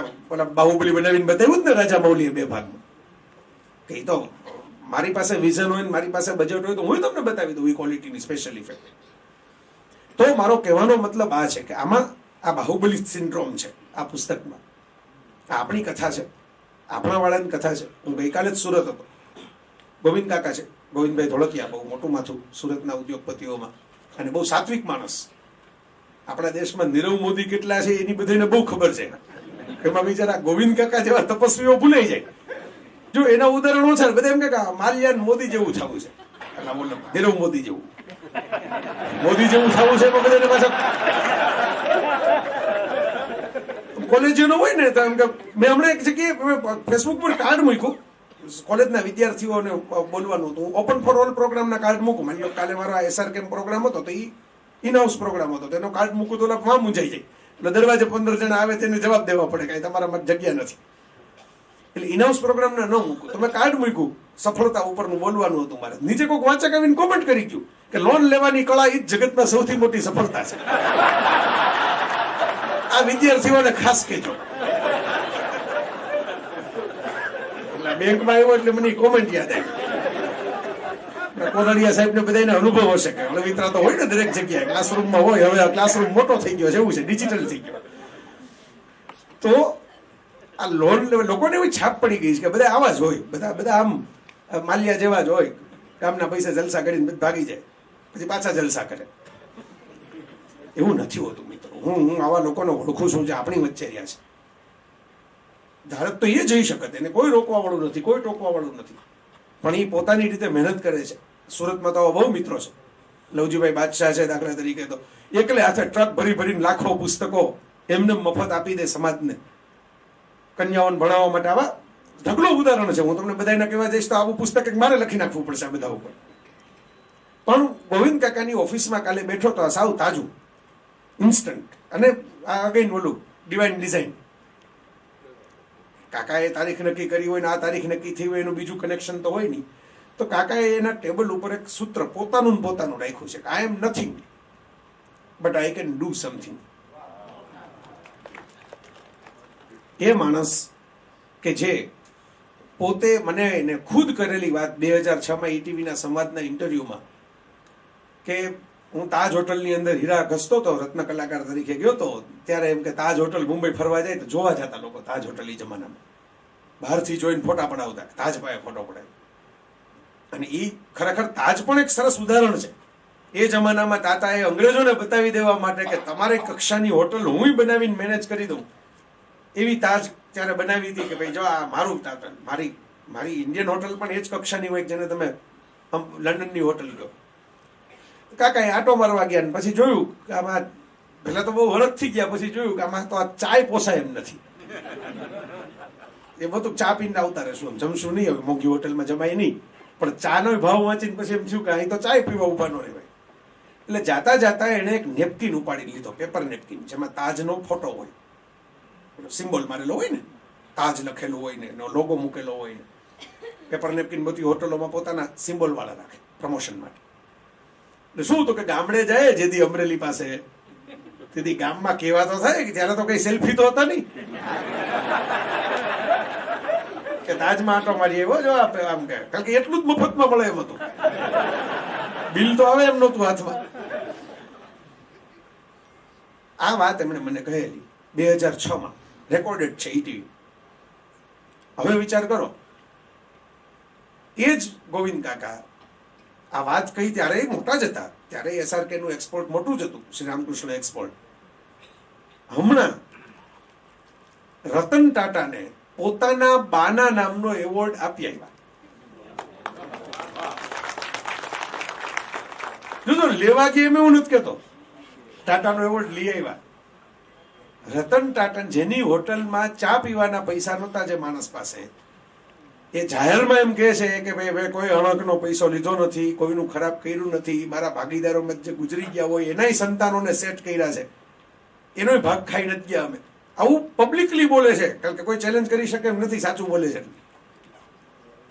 અને મોટું એમ્પાયર બનાવીને બેઠા છે, સંસ્કારી માણસ છે. સમાજમાં 5 જગ્યાએ રોજ સવારે રિલીફ વર્ક માટે અમુક પ્રકારનું ચોક્કસ દાન આપે, મેડિકલ રિલીફ માટે. એટલે લક્ષ્મી, હું તો કહું કે આવા માણસોને જાજી મળવી જોઈએ, કારણ કે એ જાજી સારી જગ્યાએ વાપરશે. પણ હું જે વાત તમને કહું છું મિત્રો, એ કહું છું કે I am nothing, I can do something. Live કાલે જ મેં જોયેલું એવું ઉદાહરણ કે એવા માણસો આપણી વચ્ચે હોય જે હીરા ઘસતા ઘસતા એ કક્ષાએ પહોંચી શકે કે જેની હોટલમાં એમને એબાઉટ ટન મારીને પાછું થઈ જવું પડ્યું હોય, એને પોતાના બાના નામનો એવોર્ડ આપે ની સ્વીકારે એટલી લેવલની પ્રતિષ્ઠા એમની ખુદની થઈ ગઈ હોય. રતન ટાટાએ સ્વીકારે ત્યારે ને હમણાં રાષ્ટ્રપતિ આવી ગયા ત્યાં, હમણાં જ 1 મહિના પહેલા જ. તો મિત્રો, આ કોન્ફિડન્સ આપણે કેળવવાનો છે. ઘણા યંગ મિત્રો બેઠા છે, એટલે છેલ્લી વાત મેં આ તમારી સામે મૂકું છું કે આ કોન્ફિડન્સ, પહેલો કોન્ફિડન્સની આપણે ફોર્મ્યુલા તો આપી, અખતરાથી આત્મવિશ્વાસ સુધીની. પણ આઈ એમ નથિંગ, તમને બધાને એમ જ થશે કે આપણાથી થોડું થાય. તો જેનાથી થયું છે એ આ જ હતા,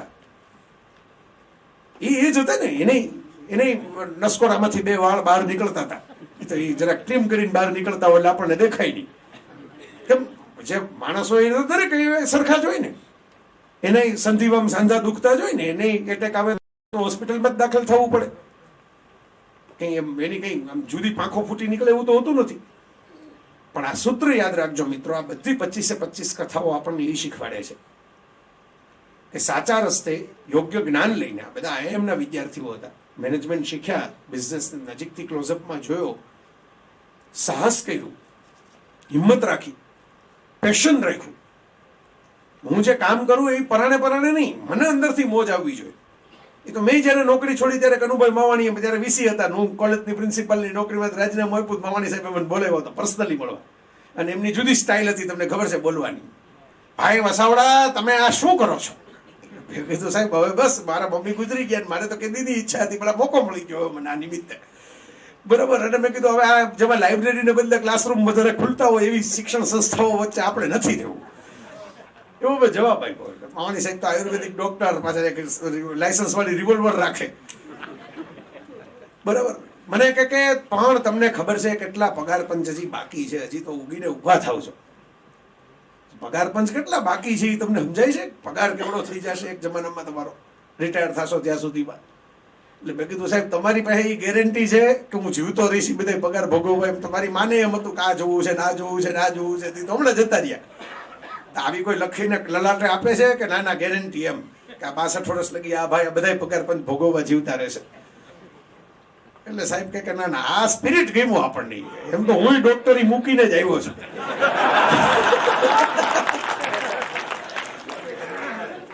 છે સાહેબ, અરે વાહ, ક્યાં વાત, આ મને ખ્યાલ નહોતો. હું તો મારી સાથે ખરેખર બનેલી ઘટના, કારણ કે બહુ પ્રેમથી એને મને બોલાવ્યો હતો, એને ખબર હતી મારા વિશે, એટલે એને ભાવ હતો કે ભાઈ આ છોકરાને કદાચ કંઈક હું પ્રોટેક્શન આપું.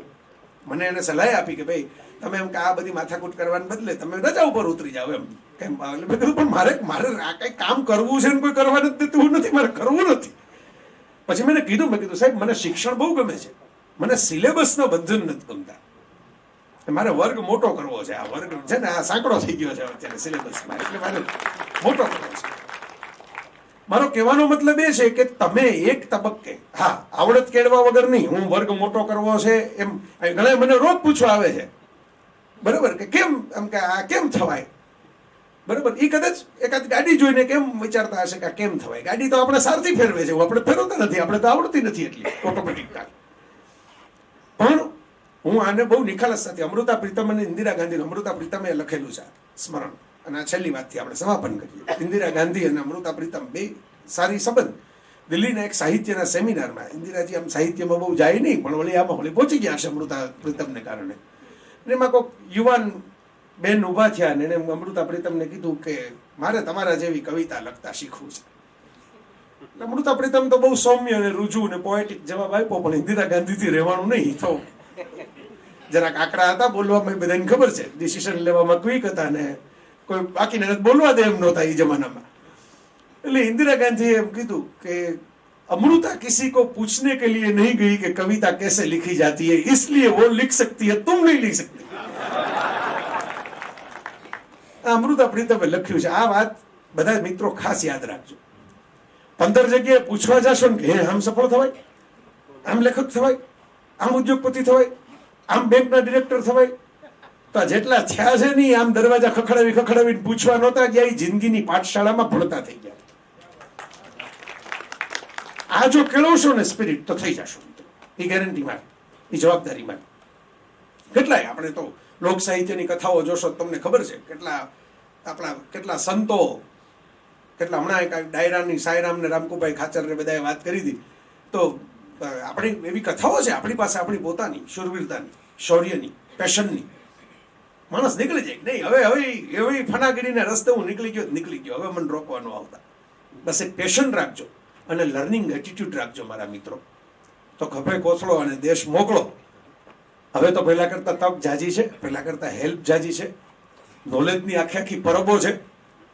પણ આપણે ઇન્ટરનેટનો ઉપયોગ છે એ કોણ જાણે કેમ, આ મને ઘણે પૂછે કે ક્યાંથી બધું તમારી પાસે આવે છે, એટલે મને એમ થાય કે એ જ મોબાઈલમાંથી આવે છે જે તમે વાપરો છો. પણ તમે એમાં શું કરતા હશો એ મને સમજાતું નથી. હું એમાં માની લો કે મેં 8 અલગ અલગ છાપાઓ મેગેઝિનની સાઇટ છે એ સબસ્ક્રાઇબ કરી હોય, તેના બેઝિક ન્યૂઝ જોઈ લઉં, એમાં કંઈક નવી ઘટના બની હોય જોઉં, આ જોઉં તે જોઉં, 2 કલાક એમાં નીકળી જાય. પુસ્તક થોડાક ઓછા વંચાય. પણ હવે મોબાઈલ હેન્ડી થઈ ગયો, પુસ્તક હાથમાં લઈને વાંચવાનું આમ ચાલતા ચાલતા ન થાય. મોબાઈલ તો વોકિંગ કરતા કરતા નજીક તમે 2 મેસેજ જોઈ શકો. તો આ યાદ રાખજો મિત્રો. ખૂબ મજા આવી. મને તો વ્યક્તિગત રીતે આ મારા માટે યાદગાર એક સંભાળનું. નાગરિક બેંકમાં આવું તો મને મજા જ આવે. અને મેં આ પૂછો આ બધા મિત્રોને, આની પહેલા બોલવા જ આવ્યો હતો ને આજે બોલવા જ આવ્યો છું. અહીં બીજું કાંઈ કરવા હું આવતો નથી નાગરિક બેંક. કોઈ જાતના કોઈ સેટિંગ, લોન, એકાઉન્ટ કાંઈ કરવા આપણે આવતા નથી. 2 વાર આવ્યો બન્યો કે આ બિલ્ડિંગમાં, આની પહેલા પુસ્તક ઉપર બોલવા આવ્યો હતો ને આજે પુસ્તક ઉપર બોલવા આવ્યો. બરોબર. પણ મજા એ આવી કે તમે તમારા રસ્તે જો સરસ રીતે કામ કરતા હો તો પુરસ્કાર માત્ર ચેક કે કવરમાં જ મળે છે એવું નથી હોતું. આપણે નાના હતા ત્યારે મેં એવું જોયેલું છે, તમે કદાચ અનુભવ્યું હશે, વડીલો ઘણા બેઠા છે એમને યાદ હશે. જે ઘરમાં સુવાવડીનો ખાટલો હોય ને ત્યાં પેલા બોઘાણામાં દૂધ દેવા માટે જે બેન આવતા હોય એ 1 ટબુડી દૂધ વધારે આપે. એને ઉમેરણનું દૂધ કહેવાય, એના પૈસા ન લેવાય. બરાબર. તો આ પેલું પુરસ્કારો મળે, ચેક મળે, આ બધું છે એ આપણું બંધાવેલું દૂધ છે. પણ આ મિત્રો જે આટલા બધા પ્રેમથી સાંભળવા આવે, આ બધા આટલા મોટા મોટા લોકો છે એ પોતપોતાની રીતે એડજસ્ટ કરીને પનાઠા મારીને આમ તેમ ખુરશી કરીને આમ ગોઠવાઈ જાય. બરાબર. આ મારી ટબુડી છે.